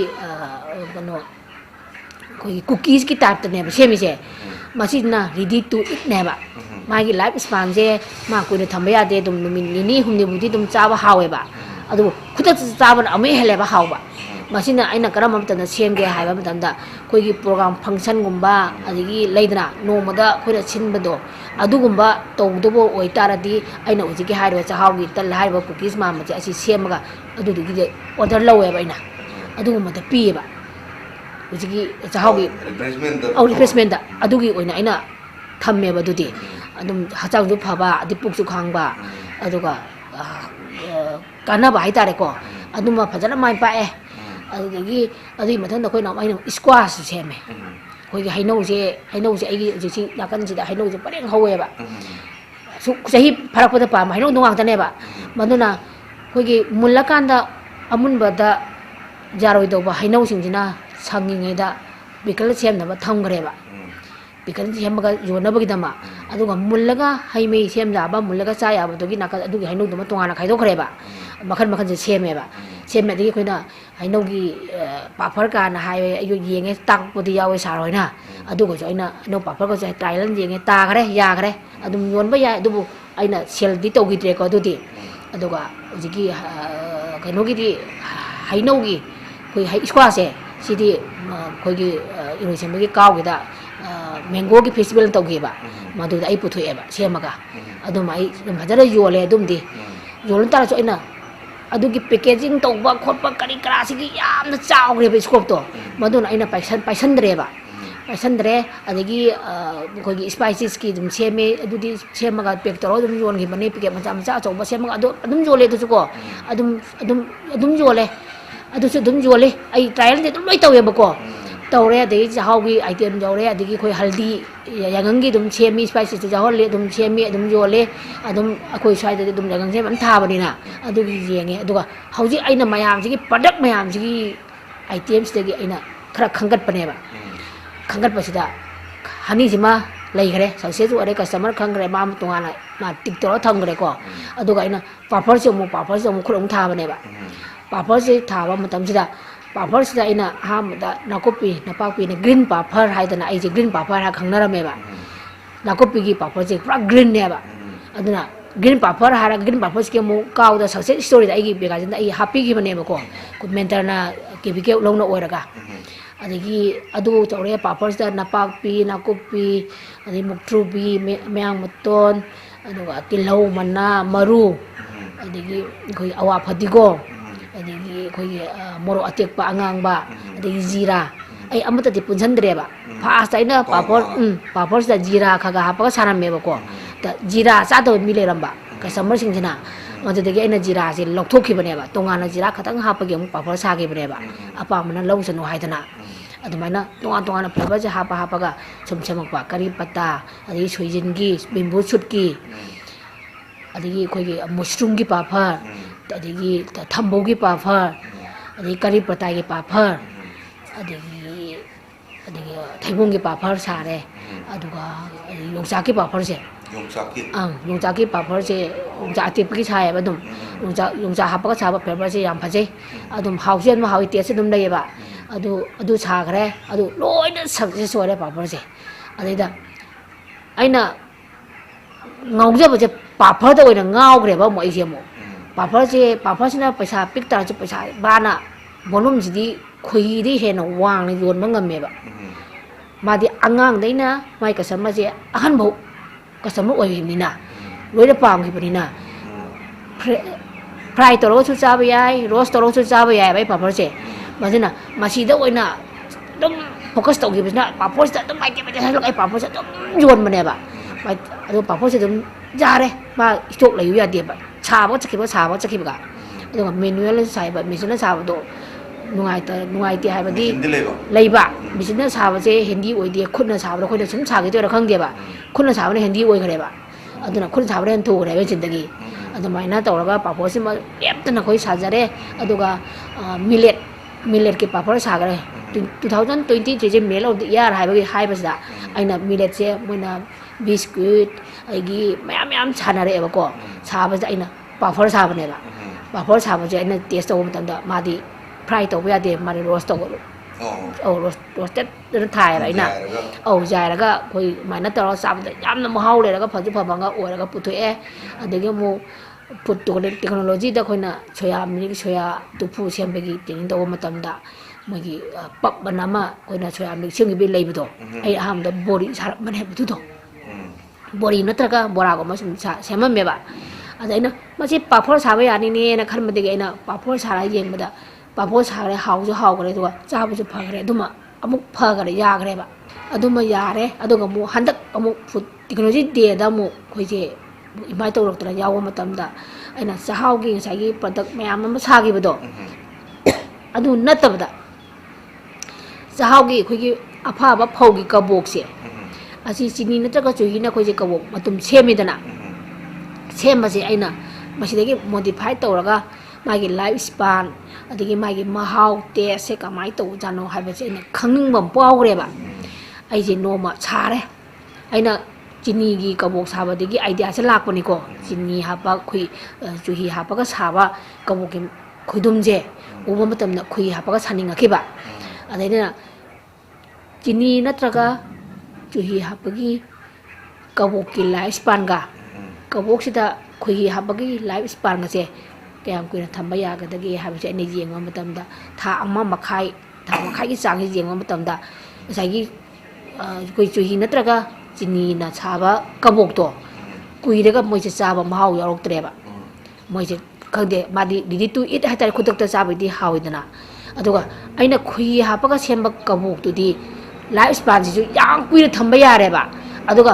ꯀꯨꯏꯔꯒ ꯃꯥꯒꯤ ꯇꯦꯁ ꯑꯃꯃꯨꯛ ꯊꯣꯛꯂꯛꯑꯦꯕ ꯑꯗꯨꯒ ꯀꯨꯏꯅꯁꯨ ꯊꯝꯕ ꯌꯥꯕ ꯍꯥꯎꯁꯨ ꯍꯥꯎꯕ ꯐꯁꯨ ꯐꯕ ꯃꯗꯨ ꯑꯩꯅ ꯍꯟꯗꯛ ꯁꯥꯔꯒ ꯄꯨꯊꯣꯛꯑꯦ ꯑꯗꯨꯒ ꯃꯃꯟꯗꯤ ꯈꯤꯇꯪꯗꯤ ꯈꯦꯠꯅꯩꯀꯣ ꯇꯥꯡꯉꯦꯀꯣ ꯑꯗꯨꯅ ꯑꯗꯨꯒ ꯌꯥꯔꯦ ꯍꯥꯏꯗꯅ ꯑꯗꯨꯝꯕꯁꯨ ꯑꯩꯅ ꯁꯥꯔꯒ ꯁꯤꯡꯉꯛꯄ ꯈꯤꯇꯪ ꯍꯩꯔꯥ ꯇꯧꯔꯛꯄ ꯍꯥꯏꯇꯥꯔꯦꯀꯣ ꯃꯈꯣꯏꯗꯪ ꯄꯤꯔꯦꯕ ꯅꯨꯡꯇꯤꯒꯤ ꯃꯥꯔꯀꯦꯠ ꯇꯧꯗ꯭ꯔꯦꯕ ꯑꯗꯨꯁꯨ ꯄꯣꯠ ꯃꯌꯥꯝꯁꯦ ꯑꯁꯤꯁꯦ ꯁ꯭ꯀ꯭ꯋꯥꯁ ꯁꯥꯕ ꯑꯩꯈꯣই ꯁꯥꯈ꯭ꯔꯦ ꯄꯤꯀꯜ ꯁꯦꯝꯈ꯭ꯔꯦ ꯑꯗꯒꯤ ꯁꯣꯁ ꯁꯦꯝꯈ꯭ꯔꯦ ꯑꯗꯒꯤ ꯖꯥꯝ ꯖꯤꯂꯤ ꯁꯦꯝꯈ꯭ꯔꯦ ꯃꯌꯥꯝꯁꯦ ꯁꯦꯝꯃꯦ ꯁꯛꯁꯦꯁ ꯑꯣꯏꯔꯦ ꯇꯥꯈ꯭ꯔꯦ ꯌꯥꯈ꯭ꯔꯦ ꯑꯗꯨꯕꯨ ꯍꯧꯖꯤꯛꯇꯤ ꯑꯩꯈꯣꯏꯒꯤ ꯃꯇꯝꯁꯦ ꯀꯣꯔꯣꯅꯥ ꯂꯩꯈꯤꯕꯒ ꯑꯩꯈꯣꯏꯒꯤ ꯀꯝꯃꯨꯅꯤꯇꯤꯒꯤ ꯂꯥꯟ ꯂꯩꯈꯤꯕꯁꯤꯅ ꯃꯦꯂꯥꯒꯨꯝꯕ ꯀꯩꯒꯨꯝꯕꯁꯦ ꯈꯔ ꯇꯧꯗ꯭ꯔꯦ ꯍꯥꯏꯕ ꯇꯧꯗ꯭ꯔꯕꯅꯤ나 ꯃꯤꯁꯤꯡꯁꯤꯁꯨ ꯋꯥꯅꯕ ꯄꯟꯊꯥꯅꯤꯅ ꯄꯣꯠꯁꯦ ꯂꯩꯕꯒꯤ ꯆꯥꯡꯁꯨ ꯋꯥꯠꯂꯤꯗꯅ ꯋꯥꯠꯄꯅꯤꯅ ꯑꯩꯅ ꯌꯥꯈ꯭ꯔꯕ ꯈꯣꯠꯈ꯭ꯔꯕ ꯃꯌꯥꯝꯁꯦ ꯑꯩꯅ ꯄꯨꯂꯞ ꯊꯨꯞꯆꯜꯂꯒ ꯊꯝꯕꯅꯦꯕ ꯊꯝꯃꯀꯥꯟꯗ ꯃꯦꯂꯥꯒꯨꯝꯕ ꯇꯧꯔꯗꯤ ꯑꯩ ꯄ꯭ꯔꯣꯗꯛꯁꯦ ꯂꯣꯏ ꯁꯨꯅꯕ ꯄꯨꯊꯣꯛꯑꯦꯕ ꯀꯩꯅꯣꯗ ꯄꯦꯀꯦꯖꯤꯡ ꯑꯣꯏꯔꯁꯨ ꯑꯃ ꯑꯣꯏꯔꯁꯨ ꯂꯣꯏꯅ ꯈꯨꯠꯇ ꯊꯣꯛꯑꯕꯅꯤꯅ ꯑꯗꯨꯒ ꯑꯗꯨ ꯅꯠꯇꯕ ꯃꯇꯝꯗꯤ ꯑꯩꯅ ꯍꯧꯖꯤꯛ ꯑꯩꯅ ꯌꯣꯟꯕꯗꯤ ꯈꯨꯍꯤꯒ ꯀꯩꯅꯣꯒꯁꯦ ꯄꯥꯐꯔꯒꯁꯤꯅꯦꯕ ꯅꯨꯡꯇꯤꯒꯤ ꯁꯦꯜ ꯇꯧꯔꯤꯁꯦ ꯑꯗꯨꯒ ꯃꯦꯡꯒꯣ ꯄꯤꯀꯜꯒꯨꯝꯕ ꯂꯩꯔꯤꯕꯁꯦ ꯑꯩꯅ ꯍꯧꯖꯤꯛ ꯃꯦꯡꯒꯣ ꯃꯌꯥꯝ ꯍꯧꯕꯅꯦꯅ ꯊꯝꯖꯤꯜꯂꯒ ꯃꯦꯡꯒꯣꯗꯤ ꯃꯤꯉꯣꯟꯗꯩ ꯂꯧꯔꯨꯗ꯭ꯔꯦꯀꯣ ꯑꯩꯉꯣꯟꯗꯩꯗꯨꯅ ꯁ꯭ꯇꯣꯛ ꯇꯧꯔꯒ ꯊꯝꯃꯀꯥꯟꯗ ꯑꯩꯅ ꯀꯦꯟꯗꯤꯕꯨ ꯁꯦꯝꯒꯦ ꯍꯥꯏꯔꯁꯨ ꯄꯤꯀꯜꯕꯨ ꯁꯦꯝꯒꯦ ꯍꯥꯏꯔꯁꯨ ꯑꯗꯨꯝ ꯁꯦꯝꯃꯦꯕ ꯑꯗꯨꯒ ꯉꯥꯒꯤ ꯄꯤꯀꯜꯁꯨ ꯁꯦꯝꯃꯤ ꯃꯣꯔꯣꯛꯀꯤ ꯄꯤꯀꯜꯁꯨ ꯁꯦꯝꯃꯤ ꯃꯣꯔꯣꯛꯀꯤ ꯄꯤꯀꯜꯁꯨ ꯂꯩꯌꯦꯕꯀꯣ ꯑꯩꯈꯣꯏꯒꯤ ꯎ ꯃꯣꯔꯣꯛꯀꯤ ꯄꯤꯀꯜꯁꯨ ꯑꯁꯤꯗꯤ ꯁꯦꯝꯕꯁꯤꯗꯤ ꯑꯉꯥꯡꯁꯤꯅ ꯃꯄꯥꯟꯗ ꯄꯨꯕꯁꯨ ꯌꯥꯕ ꯑꯩꯈꯣꯏꯅ ꯀꯔꯤꯒꯨꯝꯕ ꯊꯕꯛꯁꯤ ꯌꯥꯝ ꯆꯤꯜꯂꯛ ꯇꯥꯔꯗꯤ ꯑꯩꯈꯣꯏꯅ ꯃꯣꯔꯣꯛ ꯃꯦꯠꯄ ꯏꯔꯣꯝꯕꯁꯦ ꯑꯩꯈꯣꯏ ꯀꯝꯄꯜꯁꯔꯤ ꯌꯥꯎꯏꯗꯅ ꯑꯗꯨꯅ ꯄꯤꯀꯜꯗꯣ ꯊꯝꯃꯗꯤ ꯈꯤꯇꯪ ꯊꯥꯗꯔꯒ ꯑꯗꯨꯝ ꯅꯣꯡꯃꯗꯨꯒꯤ ꯆꯠꯅꯈꯤꯑꯕ ꯃꯗꯨꯅ ꯁꯦꯝꯃꯒ ꯊꯝꯃꯦ ꯑꯗꯨꯒ ꯉꯥꯒꯤ ꯄꯤꯀꯜꯗꯤ ꯑꯩꯒꯤ ꯅꯨꯡꯇꯤꯒꯤꯗꯤ ꯁꯦꯜ ꯇꯧꯗꯦ ꯃꯣꯏꯅ ꯌꯨꯝ ꯂꯩꯗꯅ ꯃꯈꯣꯏꯅ KG 2ꯒꯤ ꯁꯦꯝꯕꯤꯌꯨ KG 5ꯒꯤ ꯁꯦꯝꯕꯤꯌꯨ ꯍꯥꯏꯔꯛꯑꯦꯕꯀꯣ ꯑꯗꯨ ꯍꯥꯏꯔꯒ ꯑꯩꯅ ꯁꯦꯝꯃꯣꯏꯅ ꯆꯥꯅꯕꯒꯤ ꯄꯤꯕ ꯑꯗꯨꯃꯥꯏꯅ ꯄꯨꯟꯅ ꯁꯦꯝꯃꯒ ꯄꯤꯌꯦꯕ ꯁꯦꯝꯕꯗꯤ ꯂꯣꯏ ꯁꯦꯝꯃꯦ ꯑꯗꯨꯒ ꯌꯣꯟꯕꯒꯤ ꯃꯥꯔꯀꯦꯠꯀꯤ ꯃꯇꯝꯁꯦ ꯅꯍꯥꯏ ꯃꯦꯂꯥ ꯁꯉꯥꯏ ꯐꯦꯁꯇꯤꯚꯦꯜ ꯇꯧꯔꯤꯉꯩ ꯑꯗꯒꯤ ꯃꯦꯂꯥ ꯑꯇꯩ ꯗꯤꯄꯥꯔꯠꯃꯦꯟ ꯈꯨꯗꯤꯡ ꯇꯧꯔꯤꯉꯩ ꯃꯇꯝꯗꯗꯤ ꯑꯩꯈꯣꯏꯅ ꯑꯉꯝꯕ ꯆꯥꯡꯗ ꯁꯦꯝꯃꯀꯥꯟꯗ ꯁꯦꯜ ꯇꯧꯔꯝꯃꯦꯕ ꯑꯗꯨꯅ ꯁꯦꯜꯁꯦ ꯈꯤꯇꯪ ꯍꯟꯊꯔꯛꯄ ꯑꯩꯈꯣꯏꯗꯕꯨꯗꯤ ꯁꯦꯝꯖꯕ ꯂꯣꯏꯅ ꯑꯗꯨꯅ ꯍꯧꯖꯤꯛ ꯆꯠꯄ ꯄꯣꯠꯁꯦ ꯍꯥꯏꯔꯒꯗꯤ ꯈꯣꯏꯍꯤꯒ ꯑꯗꯒꯤ ꯄꯤꯀꯜ ꯈꯔ ꯆꯠꯂꯤ ꯃꯣꯔꯣꯛ ꯑꯆꯥꯔ ꯈꯔ ꯆꯠꯂꯤ ꯑꯗꯨꯕꯨ ꯄꯥꯄꯔꯁꯤꯅ ꯍꯥꯏ ꯗꯤꯃꯥꯟ ꯑꯣꯏꯈꯤꯕ ꯑꯗꯨꯅ ꯄꯥꯄꯔꯁꯤꯗꯤ ꯂꯦꯞꯇꯅ ꯑꯗꯨꯝ ꯉꯁꯤ ꯁꯦꯝꯕ ꯂꯣꯏꯈꯤꯕ ꯉꯁꯤ ꯁꯦꯝꯕ ꯂꯣꯏꯈꯤꯕꯅꯦꯕ ꯑꯁꯤꯗ ꯑꯗꯨꯝ ꯐꯣꯀꯁ ꯇꯧꯔꯒ ꯑꯩꯅ ꯄꯥꯄꯔꯁꯤꯗ ꯃꯈꯜ 10 ꯇꯧꯁꯦ ꯄꯥꯄꯔꯗꯤ ꯄꯤꯛꯏ ꯄꯤꯀꯦꯠꯇ ꯂꯨꯄꯥ 10 ꯈꯛꯇꯅꯤ ꯑꯩꯅ ꯄꯤꯔꯤꯁꯦ ꯗꯔꯖꯟꯗ ꯆꯅꯤ ꯑꯩꯈꯣꯏꯒꯤ ꯏꯔꯝꯗꯝꯁꯤꯗ ꯅꯠꯇꯅ ꯌꯥꯝꯅ ꯄꯥꯝꯅꯕ ꯗꯤꯃꯥꯟ ꯂꯩꯕ ꯄꯣꯠ ꯑꯃ ꯑꯣꯏꯔꯛꯄꯅꯤꯅ ꯃꯄꯥꯟꯗꯁꯨ ꯄꯥꯝꯅꯗꯣꯏꯅꯦꯕ ꯁꯤꯒꯤ ꯑꯦꯛꯁꯄꯥꯟ ꯇꯧꯕꯒꯤ ꯑꯄꯥꯝꯕ ꯂꯩꯔꯝꯒꯅꯤꯅ ꯈꯜꯂꯦ ꯂꯩꯕꯁꯦ ꯑꯩꯅ ꯍꯧꯖꯤꯛ ꯈꯔ ꯑꯞꯒ꯭ꯔꯦꯗ ꯇꯧꯖꯕ ꯐꯪꯖꯔꯤꯁꯦ ꯑꯩ ꯁ꯭ꯇꯥꯔ ꯑꯣꯐ ꯃꯅꯤꯄꯨꯔ ꯈ꯭ꯋꯥꯏ ꯐꯥꯔꯁꯀꯤꯗ ꯑꯩ ꯐꯪꯉꯦꯕ ꯑꯗꯨꯗ ꯑꯩ ꯈꯤꯇꯪ ꯑꯃꯨꯛ ꯌꯥꯝꯅ ꯐꯪꯕ ꯅꯠꯇꯦꯀꯣ ꯃꯈꯣꯏꯅ ꯄꯤꯔꯤꯕ 3 ꯂꯥꯈꯇꯨꯅ ꯑꯩ ꯈꯤꯇꯪ ꯑꯦꯛꯁꯄꯥꯟ ꯇꯧꯖꯔꯦꯕ ꯑꯗꯩ ꯑꯞꯒ꯭ꯔꯦꯗ ꯈꯤꯇꯪ ꯑꯃꯨꯛ ꯀꯥꯔꯦꯗꯅ ꯀꯥꯔꯕ ꯃꯇꯨꯡꯗꯒꯤ ꯑꯃꯨꯛ ꯏꯀꯨꯏꯗꯅ ꯂꯣꯀꯦꯜ ꯕꯣꯔꯗ ꯚꯣꯀꯦꯜꯒꯤꯗ ꯍꯣꯔꯇꯤꯀꯜꯆꯔ ꯗꯤꯄꯥꯔꯠꯃꯦꯟꯅ ꯑꯃꯨꯛ ꯑꯩꯈꯣꯏꯗ ꯏꯟꯁꯦꯟꯇꯤꯞ ꯈꯔ ꯑꯃꯨꯛ ꯄꯤꯕꯤꯌꯦꯕ ꯃꯈꯣꯏꯅ ꯑꯩꯈꯣꯏꯕꯨ ꯄꯨꯛꯅꯤꯡ ꯊꯧꯒꯠꯄꯤꯕ ꯍꯥꯏꯇꯥꯔꯦꯀꯣ ꯃꯈꯣꯏꯅ ꯊꯧꯒꯠꯄꯤꯕ ꯑꯗꯨꯒꯤ ꯃꯇꯨꯡ ꯏꯟꯅ ꯑꯩꯈꯣꯏꯁꯦ ꯑꯃꯨꯛ ꯈꯔ ꯑꯃꯨꯛ ꯀꯥꯈꯠꯆꯕ ꯉꯝꯖꯔꯤꯅꯦꯕ ꯃꯈꯣꯏꯅ ꯑꯃꯨꯛ ꯊꯥꯕꯤꯔꯒ ꯑꯃꯨꯛ ꯏꯀꯥꯎꯒꯤ ꯐꯨꯗ ꯇꯦꯛꯅꯣꯂꯣꯖꯤꯗ ꯑꯩꯈꯣꯏꯁꯦ ꯇ꯭ꯔꯦꯅꯤꯡꯒꯁꯨ ꯑꯃꯨꯛ ꯊꯥꯕꯤꯌꯦꯕ ꯊꯥꯕꯤꯕꯗ ꯑꯩꯈꯣꯏꯅ ꯃꯦꯆꯤꯅꯔꯤ ꯄꯥꯏꯕ ꯍꯩꯇꯕ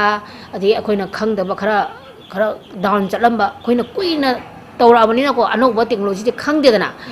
ꯑꯗꯨꯒꯨꯝꯕꯗꯣ ꯑꯁꯨꯃꯥꯏꯅ ꯈꯔ ꯑꯞꯒ꯭ꯔꯦꯗ ꯑꯣꯏꯕ ꯃꯐꯝꯗꯒ ꯊꯥꯕꯤꯔꯒ ꯑꯩꯈꯣꯏꯕు ꯈꯪꯍꯟꯕꯤꯕꯁꯦ ꯁꯤꯒꯤꯁꯨ ꯍꯣꯔꯇꯤꯀꯜꯆꯔ ꯗꯤꯄꯥꯔꯠꯃꯦꯟꯕꯨꯁꯨꯅꯦ ꯍꯥꯏꯅꯤꯡꯉꯥꯏꯇꯅ ꯊꯥꯒꯠꯆꯔꯤꯑꯕ ꯑꯗꯨꯒ ꯑꯩꯈꯣꯏꯕꯨ ꯇꯝꯕꯤꯔꯛꯏꯕ ꯑꯩꯈꯣꯏꯒꯤ ꯐꯨꯗ ꯇꯦꯛꯅꯣꯂꯣꯖꯤꯒꯤ ꯗꯤꯄꯥꯔꯠꯃꯦꯟꯒꯤ ꯁꯥꯔꯁꯤꯡ ꯁꯥꯔ ꯗꯤꯟ ꯑꯗꯩ ꯃꯈꯣꯏ ꯃꯌꯥꯝꯅ ꯑꯩꯈꯣꯏꯕꯨ ꯌꯥꯝꯅ ꯋꯦꯜꯀꯝ ꯇꯧꯕꯤꯔꯒ ꯑꯩꯈꯣꯏꯗ ꯍꯩꯅꯕ ꯈꯪꯗꯕꯗꯨꯕꯨ ꯃꯈꯣꯏꯅ ꯇꯥꯛꯄꯤꯗꯅ ꯈꯣꯠꯄꯤꯗꯅꯒ ꯍꯣꯠꯅꯔꯒ ꯑꯩꯈꯣꯏꯕꯨ ꯈꯪꯍꯟꯅꯕ ꯍꯣꯠꯅꯕꯤꯔꯛꯄꯗோ ꯃꯈꯣꯏꯕꯨꯁꯨ ꯑꯩꯅ ꯍꯟꯅ ꯊꯥꯒꯠꯆꯅꯤꯡꯉꯦꯕ ꯍꯥꯟꯅꯗꯤ ꯑꯩꯈꯣꯏꯅ ꯑꯥꯔꯅꯤꯡꯁꯦ ꯂꯩꯇ꯭ꯔꯤꯉꯩꯗꯗꯤ ꯑꯩꯈꯣꯏꯅ ꯍꯥꯏꯕꯁꯦ ꯉꯝꯃꯝꯗꯦꯕꯀꯣ ꯍꯧꯖꯤꯛꯇꯤ ꯕꯦꯡꯛꯗꯒꯤꯕꯨ ꯑꯣꯏꯔꯁꯨ ꯑꯩꯈꯣꯏꯅ ꯂꯣꯟꯒꯨꯝꯕꯁꯦ ꯄꯥꯝꯃꯦ ꯍꯥꯏꯕ ꯑꯗꯨꯕꯨ ꯁꯣꯝ ꯗꯤꯄꯥꯔꯠꯃꯦꯟ ꯃꯌꯥꯝꯅ ꯑꯩꯈꯣꯏꯁꯦ ꯁꯛ ꯈꯪꯕꯤꯗꯅ ꯑꯩꯈꯣꯏꯁꯦ ꯁꯦꯂꯦꯛꯁꯟ ꯇꯧꯕꯤꯔꯦꯗꯅꯀꯣ ꯑꯦꯅꯤ ꯁ꯭ꯀꯤꯝ ꯏꯟꯗꯤꯌꯥ ꯒꯣꯔꯃꯦꯟꯒꯤ ꯁ꯭ꯀꯤꯝ ꯂꯥꯛꯏ ꯃꯌꯥꯝꯁꯦ ꯑꯁꯤꯁꯦ ꯑꯩꯈꯣꯏꯅ ꯑꯦꯄ꯭ꯂꯥꯏ ꯇꯧꯔꯦ ꯁꯦꯂꯦꯛꯁꯟ ꯇꯧꯕꯤꯔꯦ ꯕꯦꯡꯛꯗ ꯆꯠꯈ꯭ꯔ ꯃꯇꯨꯡꯗ ꯕꯦꯡꯛꯅ ꯑꯩꯈꯣꯏꯁꯦ ꯀꯔꯤꯁꯨ ꯈꯪꯕꯤꯗꯦꯕ ꯕꯦꯡꯛꯅ ꯑꯩꯈꯣꯏꯁꯦ ꯀꯔꯤꯝ ꯈꯪꯕ ꯅꯠꯇꯦ ꯑꯗꯨꯒꯤ ꯉꯥꯡꯅꯕꯗ ꯃꯇꯝ ꯃꯥꯡꯉꯦ ꯍꯥꯏꯕ ꯑꯗꯨꯅ ꯈꯖꯤꯛꯇꯪ ꯑꯩꯈꯣꯏꯅ ꯐꯪꯉꯤꯕ ꯈꯔꯁꯤꯅꯗꯤ ꯑꯩꯈꯣꯏꯅ ꯇꯧꯅꯤꯡꯉꯤꯕ ꯆꯥꯡꯁꯦ ꯃꯦꯆꯤꯟ ꯑꯃ ꯂꯩꯕ ꯀꯣꯟꯅꯕ ꯅꯠꯇꯦ ꯍꯥꯏꯕ ꯍꯧꯖꯤꯛ ꯄꯥꯐꯣꯔ ꯁꯥꯔꯦ ꯈꯨꯠꯅ ꯈꯔ ꯁꯦꯝꯃꯤ ꯃꯦꯆꯤꯟ ꯃꯆꯥꯅ ꯈꯔ ꯇꯛꯄꯁꯤꯅꯗꯤ ꯑꯣꯏꯕ ꯌꯥꯗꯦꯕ ꯍꯧꯖꯤꯛ ꯑꯣꯇꯣꯃꯦꯇꯤꯛ ꯁꯦꯝꯃꯤ ꯑꯣꯇꯣꯃꯦꯇꯤꯛ ꯄꯥꯝꯃꯛꯑꯦꯕ ꯄꯥꯝꯃꯛꯄꯁꯦ ꯑꯩꯈꯣꯏꯒꯤ ꯄꯩꯁꯥ ꯄꯨꯊꯣꯛꯑꯒ ꯑꯥꯎꯅ ꯄꯨꯊꯣꯛꯑ ꯂꯩꯕ ꯉꯝꯕ ꯅꯠꯇꯦꯕ ꯃꯗꯣ ꯃꯈꯣꯏꯗꯒꯤ ꯃꯇꯦꯡ ꯅꯠꯇ꯭ꯔꯗꯤ ꯑꯩꯈꯣꯏ ꯉꯝꯕ ꯅꯠꯇꯦꯗꯅ ꯍꯥꯏꯔꯨꯕ ꯃꯇꯝꯗ ꯕꯦꯡꯛꯅ ꯑꯩꯈꯣꯏꯁꯤꯗꯤ ꯁꯨꯡꯇꯧ ꯇꯧꯕꯤꯗꯦꯕ ꯑꯗꯨꯒꯤ ꯍꯥꯏꯔꯨꯔꯗꯤ ꯕꯦꯡꯛꯁꯤꯡꯁꯤꯒ ꯑꯩꯈꯣꯏꯒꯤ ꯒꯣꯔꯃꯦꯟꯒꯤ ꯁ꯭ꯀꯤꯝ ꯂꯩꯁꯤꯒ ꯃꯣꯏꯁꯦ ꯄꯥꯎ ꯐꯥꯎꯗꯣꯛꯍꯟꯅꯤꯡꯉꯦꯕ ꯑꯗꯨꯒ ꯄꯥꯡꯍꯟꯅꯤꯡꯉꯦꯕ ꯑꯩꯈꯣꯏ ꯁꯨꯖꯔꯤꯕ ꯅꯣꯝꯖꯔꯤꯕ ꯑꯩꯈꯣꯏꯁꯤꯅ ꯐꯪꯗ꯭ꯔꯦ ꯍꯥꯏꯕ ꯑꯗꯨꯅ ꯑꯩꯈꯣꯏꯅ ꯁꯤꯡꯉꯛꯑꯔꯣꯏ ꯍꯥꯏꯅ ꯈꯟꯕꯒꯤꯔ ꯈꯪꯗꯦꯕꯀꯣ ꯃꯣꯏ ꯍꯥꯟꯅ ꯂꯧꯔꯝꯕ ꯀꯥꯡꯕꯨꯅ ꯁꯤꯡꯉꯝꯗꯕꯗꯤ ꯌꯥꯏꯑꯕ ꯑꯗꯨꯕꯨ ꯑꯩꯈꯣꯏꯅ ꯐꯖꯅ ꯇꯧꯖꯔꯒꯦ ꯁꯤꯡꯖꯔꯒꯦꯅ ꯍꯥꯏꯅ ꯑꯩꯈꯣꯏꯅ ꯔꯤꯀ꯭ꯋꯦꯁ ꯇꯧꯕ ꯃꯇꯝꯗ ꯑꯩꯈꯣꯏꯒꯤ ꯋꯥꯁꯦ ꯁꯨꯡꯇꯥ ꯇꯥꯕꯤꯗꯦꯕ ꯃꯗꯨꯅ ꯑꯁꯤꯒꯤꯗꯤ ꯊꯋꯥꯏ ꯌꯥꯝꯅ ꯅꯨꯡꯉꯥꯏꯇꯦ ꯑꯗꯨꯕꯨ ꯇꯥꯕꯤꯔꯤꯕ ꯃꯌꯥꯝꯁꯤꯗ ꯑꯩꯈꯣꯏꯕꯨ ꯃꯇꯦꯡ ꯄꯥꯡꯅꯤꯡꯕ ꯃꯤ ꯂꯩꯔꯒ ꯊꯣꯛꯄꯤꯔꯛꯎꯕ ꯑꯩꯈꯣꯏ ꯑꯗꯨꯝ ꯋꯦꯜꯀꯝ ꯇꯧꯖꯒꯦꯕ ꯑꯩꯈꯣꯏ ꯃꯈꯣꯏꯒꯤ ꯄꯩꯁꯥꯗꯣ ꯑꯩꯈꯣꯏ ꯃꯥꯡꯍꯟꯖꯔꯣꯏꯕ ꯑꯩꯈꯣꯏ ꯑꯗꯨꯝ ꯃꯈꯣꯏꯒꯤꯗꯃꯛꯇ ꯁꯣꯏꯗꯅꯕ ꯑꯩꯈꯣꯏ ꯇꯧꯖꯒꯦꯕ ꯑꯗꯨ ꯃꯈꯣꯏꯗ ꯑꯩꯈꯣꯏꯅ ꯔꯤꯀ꯭ꯋꯦꯁ ꯇꯧꯖꯕ ꯅꯠꯇ꯭ꯔꯗꯤ ꯒꯣꯔꯃꯦꯟꯒꯤ ꯂꯩꯔꯤꯕ ꯑꯩꯈꯣꯏꯒꯤ ꯕꯦꯡꯛ ꯏꯅꯤꯁꯤꯌꯦꯂꯥꯏꯁ ꯕꯦꯡꯛꯁꯤꯗ ꯍꯥꯏꯔꯨꯕ ꯃꯇꯝꯗꯗꯤ ꯁꯨꯡꯇꯥ ꯇꯥꯗ꯭ꯔꯦꯕ ꯍꯧꯖꯤꯛ ꯑꯩꯈꯣꯏꯅ ꯁ꯭ꯇꯥꯔ ꯑꯞꯀꯤꯗ ꯑꯩꯈꯣꯏꯅ ꯔꯦꯚꯤꯅ꯭ꯌꯨ ꯊꯥꯒꯦ ꯈꯜꯂꯁꯤ ꯔꯦꯚꯤꯅ꯭ꯌꯨ ꯊꯥꯕ ꯃꯇꯝꯗ ꯃꯥꯏ ꯀ꯭ꯔꯥꯏꯇꯦꯔꯤꯌꯥ ꯃꯌꯥꯝ ꯆꯪꯉꯤ ꯑꯩꯈꯣꯏ ꯂꯣꯏꯅ ꯂꯩ ꯑꯩꯈꯣꯏ ITR ꯐꯥꯏꯂꯤꯡ ꯇꯧꯏ GST ꯂꯩ ꯑꯩꯈꯣꯏꯒꯤ ꯇ꯭ꯔꯥꯟꯖꯦꯛꯁꯟ ꯂꯩ ꯀꯔꯦꯟ ꯑꯦꯀꯥꯎꯟ ꯂꯩ ꯂꯣꯏ ꯂꯩ ꯍꯥꯏꯕ ꯀꯔꯦꯟ ꯑꯦꯀꯥꯎꯟ ꯇ꯭ꯔꯥꯟꯖꯦꯛꯁꯟ ꯇꯧꯏ ꯇꯧꯕꯁꯦ ꯇꯧꯅꯅꯦ ꯑꯩꯈꯣꯏꯒꯤ ꯋꯥꯁꯦ ꯃꯈꯣꯏꯅ ꯈꯪꯕꯤꯗ꯭ꯔꯦꯕ ꯁꯤꯗꯤ ꯑꯩꯇꯒꯤ ꯋꯥꯈꯜꯁꯨ ꯅꯠꯇꯦ ꯑꯗꯨꯕꯨ ꯑꯇꯩ ꯗꯤꯁꯇ꯭ꯔꯤꯛꯀꯤꯗꯤ ꯐꯔꯝꯕ ꯌꯥꯏ ꯑꯗꯨꯕꯨ ꯑꯩ ꯕꯤꯁꯅꯨꯄꯨꯔ ꯗꯤꯁꯇ꯭ꯔꯤꯛꯇ ꯄꯣꯛꯎꯕ ꯑꯩꯁꯦ ꯂꯥꯏꯕꯛ ꯌꯥꯝꯅ ꯊꯤꯌꯦꯕ ꯀꯔꯤꯅ ꯑꯩꯈꯣꯏꯁꯦ ꯅꯨꯄꯤꯅꯦ ꯍꯥꯏꯕꯒꯤ ꯈꯜꯂꯤꯕ꯭ꯔꯥ ꯀꯔꯤꯅꯣ ꯈꯟꯗꯦ ꯑꯗꯨꯅ ꯑꯩꯈꯣꯏꯅ ꯍꯥꯏꯕ ꯃꯇꯝꯗ ꯃꯈꯣꯏꯅ ꯔꯤꯁꯤꯞ ꯇꯧꯕꯤꯗ꯭ꯔꯦꯕ ꯃꯁꯤꯒꯤꯗꯃꯛꯇꯗꯤ ꯈꯔ ꯑꯩꯈꯣꯏꯅ ꯋꯥꯔꯧꯖꯕ ꯍꯥꯏꯇꯥꯔꯦ ꯑꯗꯨꯅ ꯑꯩꯈꯣꯏꯅ ꯊꯣꯛꯏꯕ ꯑꯩꯈꯣꯏꯅ ꯌꯣꯜꯂꯤꯕ ꯑꯁꯤꯗꯒꯤ ꯑꯩꯈꯣꯏꯅ ꯆꯥꯗꯗꯅ ꯊꯛꯇꯗꯅ ꯁꯦꯚꯤꯡ ꯇꯧꯔꯀꯥꯟꯗ ꯑꯩꯈꯣꯏꯅ ꯄꯣꯠ ꯑꯃꯃꯝ ꯂꯩꯁꯜꯂꯒ ꯑꯩꯈꯣꯏꯅ ꯁꯤ ꯊꯨꯡ ꯌꯧꯅ ꯊꯥꯛꯁꯤ ꯌꯧꯅꯕ ꯍꯣꯠꯅꯈꯤꯕꯗꯣ ꯑꯩꯈꯣꯏ ꯈꯜꯂꯨꯕꯅ ꯑꯩꯈꯣꯏꯁꯦ ꯑꯗꯨꯅꯦ ꯍꯧꯈ꯭ꯔꯕ ꯋꯥꯈꯤꯕ ꯃꯌꯥꯝꯁꯦ ꯅꯤꯡꯁꯤꯡꯗꯕꯅ ꯐꯔꯦꯅ ꯑꯩꯅ ꯍꯦꯛ ꯍꯥꯏꯔꯤꯁꯦ ꯀꯥꯎꯊꯣꯛꯈ꯭ꯔꯒ ꯅꯨꯡꯉꯥꯏꯕꯁꯦ ꯅꯨꯡꯉꯥꯏꯊꯣꯛꯑ ꯂꯩꯕꯁꯤꯅ ꯅꯨꯡꯉꯥꯏꯔꯦꯅ ꯈꯟꯈ꯭ꯔꯦꯕ ꯑꯗꯨꯅ ꯍꯧꯖꯤꯛꯁꯤ ꯃꯈꯥ ꯇꯥꯅ ꯃꯜꯇꯤ ꯑꯣꯏꯅ ꯄꯨꯊꯣꯛꯅꯕꯒꯤꯗꯃꯛꯇ ꯌꯥꯝ ꯆꯥꯎꯕ ꯁꯔꯀꯥꯔꯒꯤ ꯅꯠꯇ꯭ꯔꯒ ꯕꯦꯡꯀꯤ ꯃꯥꯏꯀꯩꯗꯒꯤ ꯌꯥꯝ ꯆꯥꯎꯕ ꯃꯇꯦꯡ ꯑꯃ ꯄꯥꯝꯃꯤ ꯁꯤꯃ ꯇꯉꯥꯏꯐꯗꯅ ꯗꯔꯀꯥꯔ ꯂꯩꯔꯦ ꯍꯣꯏ ꯍꯧꯖꯤꯛ ꯑꯩꯒꯤ ꯄ꯭ꯔꯗꯛꯁꯤꯗ ꯈꯨꯍꯤꯁꯦ ꯑꯩ ꯇꯥꯡꯂꯩ ꯈꯨꯍꯤꯁꯦ ꯑꯩꯒꯤ ꯈꯨꯍꯤꯁꯤꯗ ꯃꯃꯜ ꯁꯤꯁꯦ ꯁꯤ ꯌꯣꯟꯅꯤ ꯍꯥꯏꯕꯒꯤ ꯁꯔꯀꯥꯔꯅꯁꯨ ꯑꯩꯉꯣꯟꯗ ꯃꯃꯜꯁꯤ ꯌꯣꯜꯂꯣ ꯍꯥꯏꯕꯤꯗꯦꯕꯀꯣ ꯑꯇꯣꯞꯄ ꯑꯃꯅꯁꯨ ꯁꯤ ꯌꯣꯜꯂꯣ ꯍꯥꯏꯕꯤꯗꯦ ꯑꯗꯨꯅ ꯑꯩꯅ ꯑꯗꯨꯝ ꯌꯣꯟꯅꯤꯡ ꯑꯗꯨꯝ ꯌꯣꯜꯂꯦꯕ ꯑꯌꯥꯝꯕꯅ ꯑꯩ ꯇꯥꯡꯂꯩ ꯈꯨꯍꯤ ꯃꯃꯜ ꯇꯥꯡꯉꯦꯅ ꯑꯗꯨꯝ ꯍꯥꯏꯌꯦꯕ ꯑꯗꯣ ꯑꯩꯅ ꯁꯨꯝ ꯌꯣꯟꯕꯗ ꯑꯩꯅ ꯄ꯭ꯔꯣꯁꯦꯁ ꯇꯧꯕ ꯂꯣꯏꯔꯀꯥꯟꯗ ꯄꯨꯔꯥ ꯁꯦꯜ ꯇꯧꯕꯁꯦ ꯀꯦꯖꯤ ꯑꯃꯗ 900ꯇꯩꯅ to 1300 200 ꯌꯣꯜꯂꯦꯕ ꯑꯗꯨꯒ ꯍꯧꯖꯤꯛꯅ ꯑꯃꯨꯛ ꯑꯩꯅ ꯑꯃꯨꯛ ꯔꯦꯠꯁꯦ ꯈꯥꯏꯗꯣꯛꯀꯦ ꯍꯥꯏꯕꯗ ꯈꯨꯍꯤꯁꯤꯗ ꯑꯩꯅ ꯑꯃꯨꯛ ꯊꯝꯕꯥꯜꯒꯤ ꯈꯨꯍꯤ ꯇꯣꯉꯥꯟꯅ ꯂꯧꯊꯣꯛꯑꯦꯕ ꯊꯝꯕꯥꯜ ꯈꯨꯍꯤꯁꯤꯗꯤ ꯑꯩ ꯐꯖꯅ ꯃꯁꯛ ꯈꯪꯉꯕꯅꯤ ꯊꯝꯕꯥꯜ ꯈꯨꯍꯤꯁꯤꯗ ꯑꯇꯩꯗꯤ ꯂꯣꯏ ꯄꯨꯟꯁꯤꯜꯂꯦ ꯊꯝꯕꯥꯜ ꯈꯨꯍꯤ ꯈꯛꯇꯪꯗꯤ ꯑꯩꯅꯅꯦ ꯔꯤꯖꯥꯔꯚꯇ ꯊꯝꯃꯦꯕ ꯁꯤ ꯈꯛꯇꯪꯒꯤ ꯆꯥꯕ ꯀꯁꯇꯃꯔꯁꯨ ꯂꯩꯌꯦꯕ ꯑꯗꯨꯅ ꯃꯌꯥꯝꯗꯒꯤ ꯃꯥꯅ ꯑꯃꯨꯛ 200ꯀꯨꯝꯕꯗꯤ ꯃꯥꯅ ꯑꯃꯨꯛ ꯑꯦꯛꯁꯦꯁ ꯍꯦꯜꯂꯦꯕ ꯑꯗꯨꯒ ꯍꯧꯖꯤꯛ ꯀꯦꯖꯤꯗ ꯑꯗꯨꯒ ꯑꯩꯅ ꯍꯥꯟꯅ ꯌꯣꯜꯂꯝꯕꯗꯤ ꯈꯨꯍꯤ ꯃꯈꯜ 3ꯅꯦꯕ ꯑꯩꯅ ꯌꯣꯜꯂꯝꯃꯤꯁꯦ ꯑꯩꯈꯣꯏꯒꯤ ꯁꯦꯔꯦꯅꯥ ꯕꯣꯁꯀꯤ ꯈꯨꯍꯤꯁꯤꯒ ꯑꯗꯨꯒꯤ ꯃꯇꯨꯡꯗ ꯑꯩꯈꯣꯏꯒꯤ ꯗꯣꯁꯦꯇꯥꯏꯒꯤ ꯈꯣꯏꯔꯦꯟꯒꯤ ꯈꯨꯍꯤꯁꯤꯒ ꯑꯗꯨꯒ ꯁ꯭ꯇꯤꯡꯂꯦꯁ ꯕꯤ ꯍꯥꯏꯕ ꯇ꯭ꯔꯥꯏꯒꯣꯅꯣꯃꯥ ꯍꯥꯏꯕ꯭ꯔꯥ ꯑꯃ ꯍꯥꯏꯕꯅꯦ ꯑꯁꯤꯒꯤ ꯈꯨꯍꯤ ꯁ꯭ꯇꯤꯡꯂꯦꯁ ꯈꯨꯍꯤꯗꯣ ꯈꯨꯍꯤ ꯑꯈꯥꯕ ꯍꯥꯏꯕꯗꯣ ꯃꯩꯇꯩꯔꯣꯟꯗ ꯍꯥꯏꯔꯒꯅ ꯈꯣꯏꯅꯤꯡ ꯈꯨꯍꯤ ꯍꯥꯏꯕꯅꯦꯕ ꯃꯁꯤꯗꯤ ꯌꯥꯝꯅ ꯇꯥꯡꯉꯦꯕ ꯑꯗꯨꯒ ꯃꯥꯒꯤ ꯃꯔꯝꯗꯗꯤ ꯑꯩ ꯑꯁꯤꯗꯤ ꯐꯖꯅ ꯈꯪꯉꯦ ꯃꯁꯤꯁꯦ ꯃꯇꯝꯗꯨꯗ ꯑꯩꯅ ꯌꯣꯟꯕꯁꯦ ꯑꯩꯅ 1 kgꯗ ꯍꯧꯖꯤꯛ 1,000ꯒ ꯈꯔ ꯍꯦꯟꯅ ꯌꯣꯜꯂꯤꯁꯦ ꯃꯗꯨꯗꯗꯤ 3,000 ꯃꯊꯛꯇꯅꯦꯕ ꯌꯥꯝ ꯂꯤꯛꯅꯁꯨ ꯐꯪꯕ ꯐꯁꯨ ꯌꯥꯝ ꯐꯕ ꯃꯁꯤ ꯑꯇꯩ ꯈꯨꯍꯤꯁꯦ ꯐꯩ ꯍꯥꯏꯕꯁꯤꯗꯒꯤꯅꯦ ꯁ꯭ꯇꯤꯡꯂꯦꯁ ꯕꯤꯒꯤ ꯈꯨꯍꯤꯁꯦ ꯈꯣꯏꯅꯤꯡ ꯈꯣꯏꯒꯤ ꯈꯨꯍꯤꯁꯦ ꯑꯁꯤ ꯐꯪꯕꯗꯤ ꯌꯥꯎꯗꯦꯕ ꯃꯥꯒꯤ ꯃꯣꯏ ꯔꯤꯁꯔꯁ ꯁꯥꯏꯟꯇꯤꯁꯅꯗꯤ ꯃꯣꯏ ꯇꯦꯁ ꯇꯧꯔꯝꯕ ꯌꯥꯏꯑꯕꯀꯣ ꯃꯥꯁꯤꯗ ꯀꯣꯁꯃꯦꯇꯤꯛ ꯑꯩꯈꯣꯏꯒꯤ ꯃꯥꯏ ꯇꯩꯕꯗꯅꯦ ꯂꯣꯁꯟ ꯇꯩꯗꯁꯨ ꯌꯥꯏꯑꯕ ꯑꯗꯒꯤ ꯈꯨꯠ ꯇꯩꯕ ꯑꯗꯒꯤ ꯈꯨꯍꯤꯁꯦ ꯑꯇꯩꯁꯨ ꯑꯗꯨꯝ ꯑꯩꯈꯣꯏꯁꯦ ꯈꯨꯍꯤꯁꯦ ꯈꯨꯠꯇ ꯇꯩꯕ ꯃꯇꯝꯗ ꯑꯩꯈꯣꯏ ꯏꯁꯤꯡꯅ ꯊꯥꯗꯣꯛꯇꯦꯕ ꯑꯩꯈꯣꯏ ꯈꯨꯠꯅ ꯑꯗꯨꯝ ꯂꯣꯏꯁꯟꯒꯅꯦꯕ ꯑꯩꯈꯣꯏꯗ ꯁꯨꯃꯥꯏꯅ ꯂꯣꯁꯟ ꯇꯩꯕ ꯑꯗꯨꯝ ꯇꯩꯅꯦꯕ ꯈꯨꯍꯤꯁꯦ ꯑꯗꯨꯝ ꯃꯥꯏ ꯃꯤꯠꯁꯦ ꯑꯗꯨꯝ ꯇꯩꯅꯦꯕ ꯑꯩꯈꯣꯏꯗꯤ ꯑꯗꯨꯒ ꯍꯧꯖꯤꯛꯀꯤ ꯍꯥꯏꯔꯤꯕ ꯈꯣꯏꯅꯤꯡ ꯈꯣꯏꯒꯤ ꯈꯨꯍꯤꯁꯤꯗ ꯃꯥꯒꯤ ꯇꯣꯞ ꯑꯃ ꯃꯉꯣꯟꯗ ꯌꯥꯎꯔꯦꯕ ꯃꯥꯒꯤ ꯃꯊꯛꯁꯤꯗ ꯑꯩꯈꯣꯏꯒꯤ ꯁꯪꯒꯣꯝ ꯑꯐꯝꯕꯒꯤ ꯃꯄꯥꯟ ꯀꯥꯕꯗꯧꯅ ꯃꯥꯒꯤ ꯑꯃꯈꯛ ꯌꯥꯎꯋꯦꯕ ꯃꯁꯤꯁꯤ ꯄꯣꯠꯁꯤꯅꯦꯕ ꯑꯩꯅ ꯀꯂꯦꯛꯁꯟ ꯇꯧꯔꯒ ꯑꯩꯅ ꯀꯟꯅ ꯗꯦꯂꯤꯒꯤ ꯌꯨꯁ ꯁꯤꯖꯤꯟꯅꯈꯤꯕꯁꯦ ꯃꯁꯤ ꯀꯥꯏꯗꯩꯗꯤ ꯐꯪꯉꯤ ꯀꯃꯥꯏꯅ ꯇꯧꯔꯒ ꯃꯥꯁꯤ ꯆꯤꯡꯗ ꯋꯥꯏꯜꯅ ꯁꯥꯗꯦ ꯃꯥꯁꯦ ꯑꯩꯈꯣꯏꯒꯤ ꯎ ꯄꯥꯝꯕꯤꯒꯨꯝꯕ ꯃꯅꯨꯡꯗ ꯁꯥꯒꯗꯕꯅꯦꯕ ꯇꯝꯗ ꯂꯩꯇꯦꯕ ꯇꯝꯗ ꯌꯣꯛꯄꯗ ꯌꯥꯗꯦꯕꯀꯣ ꯃꯗꯨꯅ ꯁꯤꯒꯤ ꯃꯇꯥꯡꯁꯤꯗ ꯈꯣꯏꯅꯤꯡ ꯈꯣꯏꯁꯦ ꯆꯤꯡꯗ ꯃꯣꯏꯅ ꯄꯣꯄꯤ ꯊꯥꯕꯗ ꯂꯣꯏꯅ ꯃꯥꯡꯍꯟꯈ꯭ꯔꯦꯕ ꯁꯤꯗꯅꯦꯕ ꯃꯣꯏꯅ ꯄꯣꯄꯤ ꯊꯥꯔꯒ ꯆꯤꯡꯁꯦ ꯂꯣꯏ ꯀꯣꯛꯊꯣꯛꯈꯤꯕꯗꯒꯤ ꯈꯣꯏꯔꯦꯟ ꯃꯌꯥꯝꯁꯦ ꯇꯝꯗ ꯂꯥꯛꯑꯒ ꯑꯩꯈꯣꯏꯒꯤ ꯇꯝꯗ ꯕꯣꯛꯁꯇ ꯂꯣꯏꯔꯤꯕ ꯈꯣꯏꯍꯤ ꯁꯦꯔꯅꯥꯁꯦ ꯑꯦꯇꯦꯛ ꯂꯣꯏ ꯇꯧꯕꯅꯦꯕ ꯑꯗꯨꯅ ꯑꯩꯒꯤ ꯈꯣꯏ ꯎꯄꯨ ꯈꯔ ꯂꯩꯕꯁꯤꯐꯥꯎꯗ ꯈꯣꯏꯔꯦꯟ ꯁꯦꯟꯅꯕꯗ ꯑꯩ ꯋꯥꯔꯦꯕ ꯀꯩꯅꯣꯗ ꯆꯤꯡꯗ ꯃꯣꯏꯅ ꯂꯩꯖꯒꯗꯧꯗꯣ ꯂꯣꯏ ꯀꯣꯛꯊꯣꯛꯑꯒ ꯃꯣꯏꯅ ꯄꯩꯁꯥꯁꯦ ꯐꯪꯅꯕꯅ ꯄꯣꯄꯤꯁꯤꯗ ꯂꯣꯏꯅ ꯆꯠꯈꯤꯕꯗꯒꯤ ꯇꯝꯗ ꯂꯥꯛꯑꯒ ꯍꯦꯛꯇ ꯑꯩꯈꯣꯏꯁꯦ ꯈꯣꯏ ꯂꯣꯏꯕꯁꯦ ꯑꯩꯈꯣꯏ ꯑꯋꯥꯕ ꯑꯃꯅꯦꯕ ꯑꯗꯒꯤ ꯅꯣꯡ ꯆꯨꯕ ꯃꯇꯝꯗ ꯈꯣꯏꯁꯤꯡꯁꯦ ꯆꯠꯂꯒ ꯆꯤꯡꯗ ꯂꯩꯖꯔꯨꯒꯗꯧꯅꯦꯕ ꯂꯩꯖꯒꯗꯧꯕ ꯈꯣꯏꯁꯦ ꯂꯩꯕ ꯐꯪꯗꯗꯅ ꯅꯣꯡ ꯆꯨꯔꯁꯨ ꯆꯨꯅ ꯑꯩꯒꯤ ꯕꯣꯛꯁ ꯊꯝꯃꯤꯁꯤꯗ ꯈꯣꯏ ꯀꯣꯂꯣꯅꯤ ꯂꯥꯛꯑ ꯂꯩꯔꯔꯤꯁꯤꯅꯦꯕ ꯑꯩꯈꯣꯏ ꯅꯣꯡ ꯔꯦꯅꯤ ꯁꯤꯖꯟꯗ ꯈꯣꯏ ꯀꯣꯂꯣꯅꯤ ꯑꯃ ꯐꯥꯒꯦ ꯐꯪꯕ ꯅꯠꯇꯦꯕ ꯑꯁꯤꯗꯤ ꯌꯥꯝꯅ ꯅꯨꯡꯉꯥꯏꯇꯦ ꯈꯣꯏꯅ ꯌꯥꯝꯅ ꯑꯋꯥꯕ ꯅꯪꯍꯟꯕꯁꯦ ꯑꯁꯤꯒꯤ ꯃꯍꯩꯁꯦ ꯃꯣꯏ ꯐꯪꯅꯤ ꯍꯥꯏꯅꯤꯡꯉꯦꯕ ꯑꯩꯗꯤ ꯑꯩꯈꯣꯏꯅ ꯈꯣꯏꯗ ꯅꯨꯡꯁꯤꯖꯔꯨꯕꯒꯤꯅꯤꯀꯣ ꯃꯣꯏꯅ ꯂꯩꯐꯝ ꯂꯩꯇꯗꯅ ꯉꯥꯎꯕꯗꯣ ꯅꯣꯡ ꯆꯨꯕ ꯃꯇꯝ ꯃꯣꯏꯒꯤ ꯖꯪꯒꯜꯗ ꯂꯩꯕ ꯍꯧꯖꯤꯕꯁꯤꯅ ꯑꯥꯗ ꯃꯣꯏꯅ ꯂꯩꯔꯨꯔꯒ ꯂꯩꯐꯝ ꯂꯩꯇꯗꯅ ꯁꯣꯝꯗ ꯑꯩꯈꯣꯏ ꯇꯝꯁꯤꯗꯅ ꯑꯃꯨꯛ ꯑꯩꯈꯣꯏꯒꯤ ꯃꯣꯏꯒꯤ ꯃꯥꯁ ꯑꯦꯛꯁꯄꯦꯟꯁꯤꯗ ꯑꯃꯨꯛ ꯑꯩꯈꯣꯏ ꯁꯤꯗ ꯂꯥꯛꯑꯒ ꯑꯃꯨꯛ ꯃꯣꯏꯅ ꯂꯩꯕꯅꯦꯕ ꯑꯗꯨꯒ ꯑꯃꯨꯛ ꯔꯦꯅꯤ ꯁꯤꯖꯟꯅ ꯃꯣꯏꯅ ꯑꯥꯗ ꯑꯃꯨꯛ ꯂꯩꯔꯨꯗꯣꯏꯅꯦꯕ ꯑꯗꯨꯒꯤꯗꯣ ꯃꯣꯏꯅ ꯐꯪꯗꯗꯅ ꯉꯥꯎꯔꯒ ꯈꯣꯏꯁꯤꯅ ꯆꯔꯥꯡꯅꯔꯒ ꯂꯩꯐꯝ ꯈꯪꯗꯗꯅ ꯂꯩꯕꯁꯦ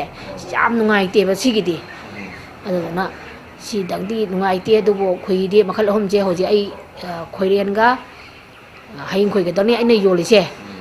ꯁꯥꯏꯖꯇꯤ ꯃꯣꯏ ꯀꯦꯖꯤꯒꯤ ꯑꯩꯅ ꯀꯦꯖꯤꯒꯤꯁꯤꯃ ꯂꯧꯔꯦ ꯑꯗꯨꯒ ꯍꯥꯐ ꯀꯦꯖꯤꯒꯤ ꯑꯃ ꯂꯩꯔꯦ ꯑꯗꯒꯤ ꯄꯋꯥ 250ꯒꯤ ꯑꯃ ꯂꯩꯔꯦ ꯑꯗꯨꯒ 480ꯒꯤ ꯑꯃꯒ ꯂꯩ ꯑꯁꯤꯒꯤ ML ꯀꯦꯖꯤ ꯍꯅꯤꯗꯤ ꯀꯦꯖꯤꯗ ꯂꯣꯏ ꯆꯠꯂꯦꯕ ꯃꯣꯏꯗꯤ ML ꯆꯠꯇꯦꯕ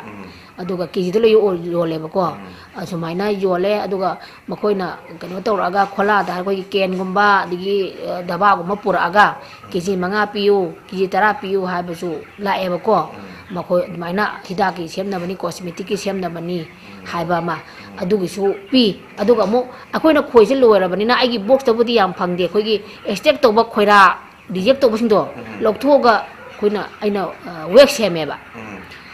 wax seme aduga aina mo candle je candle try to bane light tin gi khoi gi aseng ba khuru dagi candle je moina mai chang ba chang da ba hana lai ko asina aina uji khoiren gi tawri ba kangbu sing ji ai gam tarap tawre dana makhoi da khoire lokwa matam da khoira je aina mo moi dige lowe ba lawraga adugi ahing ba khuru se mu seme ba aduga ahing ba khuru se natabada amu process to thoroga khoi gi mom kidan sana mom do aduga jalaga mu aina candle je mu seme candle ni aina sadre ai gi imanabi ma candle saya ba ko mangonda sahale ba ina sahala kanda amu aina candle ji jo yolaga puthoe ba tae ba aduga wek se khoina yam do lawba phangda bani na khoina somne mom lora sabe wa ne ba wal gi wek gi khoina se lawga wek semaga da khoi gi lighting gi sabu su dum jae ba khoi ji angau bi ha ba ne ba khoin tau chari je si da ngau ngau jara lai jaba do adumaina mapan thok tana sum ka ama da dum lai raga asida dum badak se ngau ro lai ba hai tare asumaina sum ngau jero bagi mahina mayam na khoi bu sak khangbi dana tawbira process si da mo tha sari yam noizare en arun de devi na oi tanglei khoigi proprietor hai tare ko tanglei khoigi proprietor na isagi asinba mayam kai thopiraga image tv da ngak wai tai sana bi khudong jaba tanja pibi ba yam maman jamba tanjani lozarga image tv me kai degi thaga punduk sari ha so kachu khanga da ba kachu hija da ba hai tare khoi khara ka ba lo laga khoi khara puthok charu bagi da mangta image tv na lakpi duna ai khangja ba hija ba khara bo mayam mama da sia to han bi bagi da mata image tv bo han han thaga sari mayam ying bi ko no khurum jari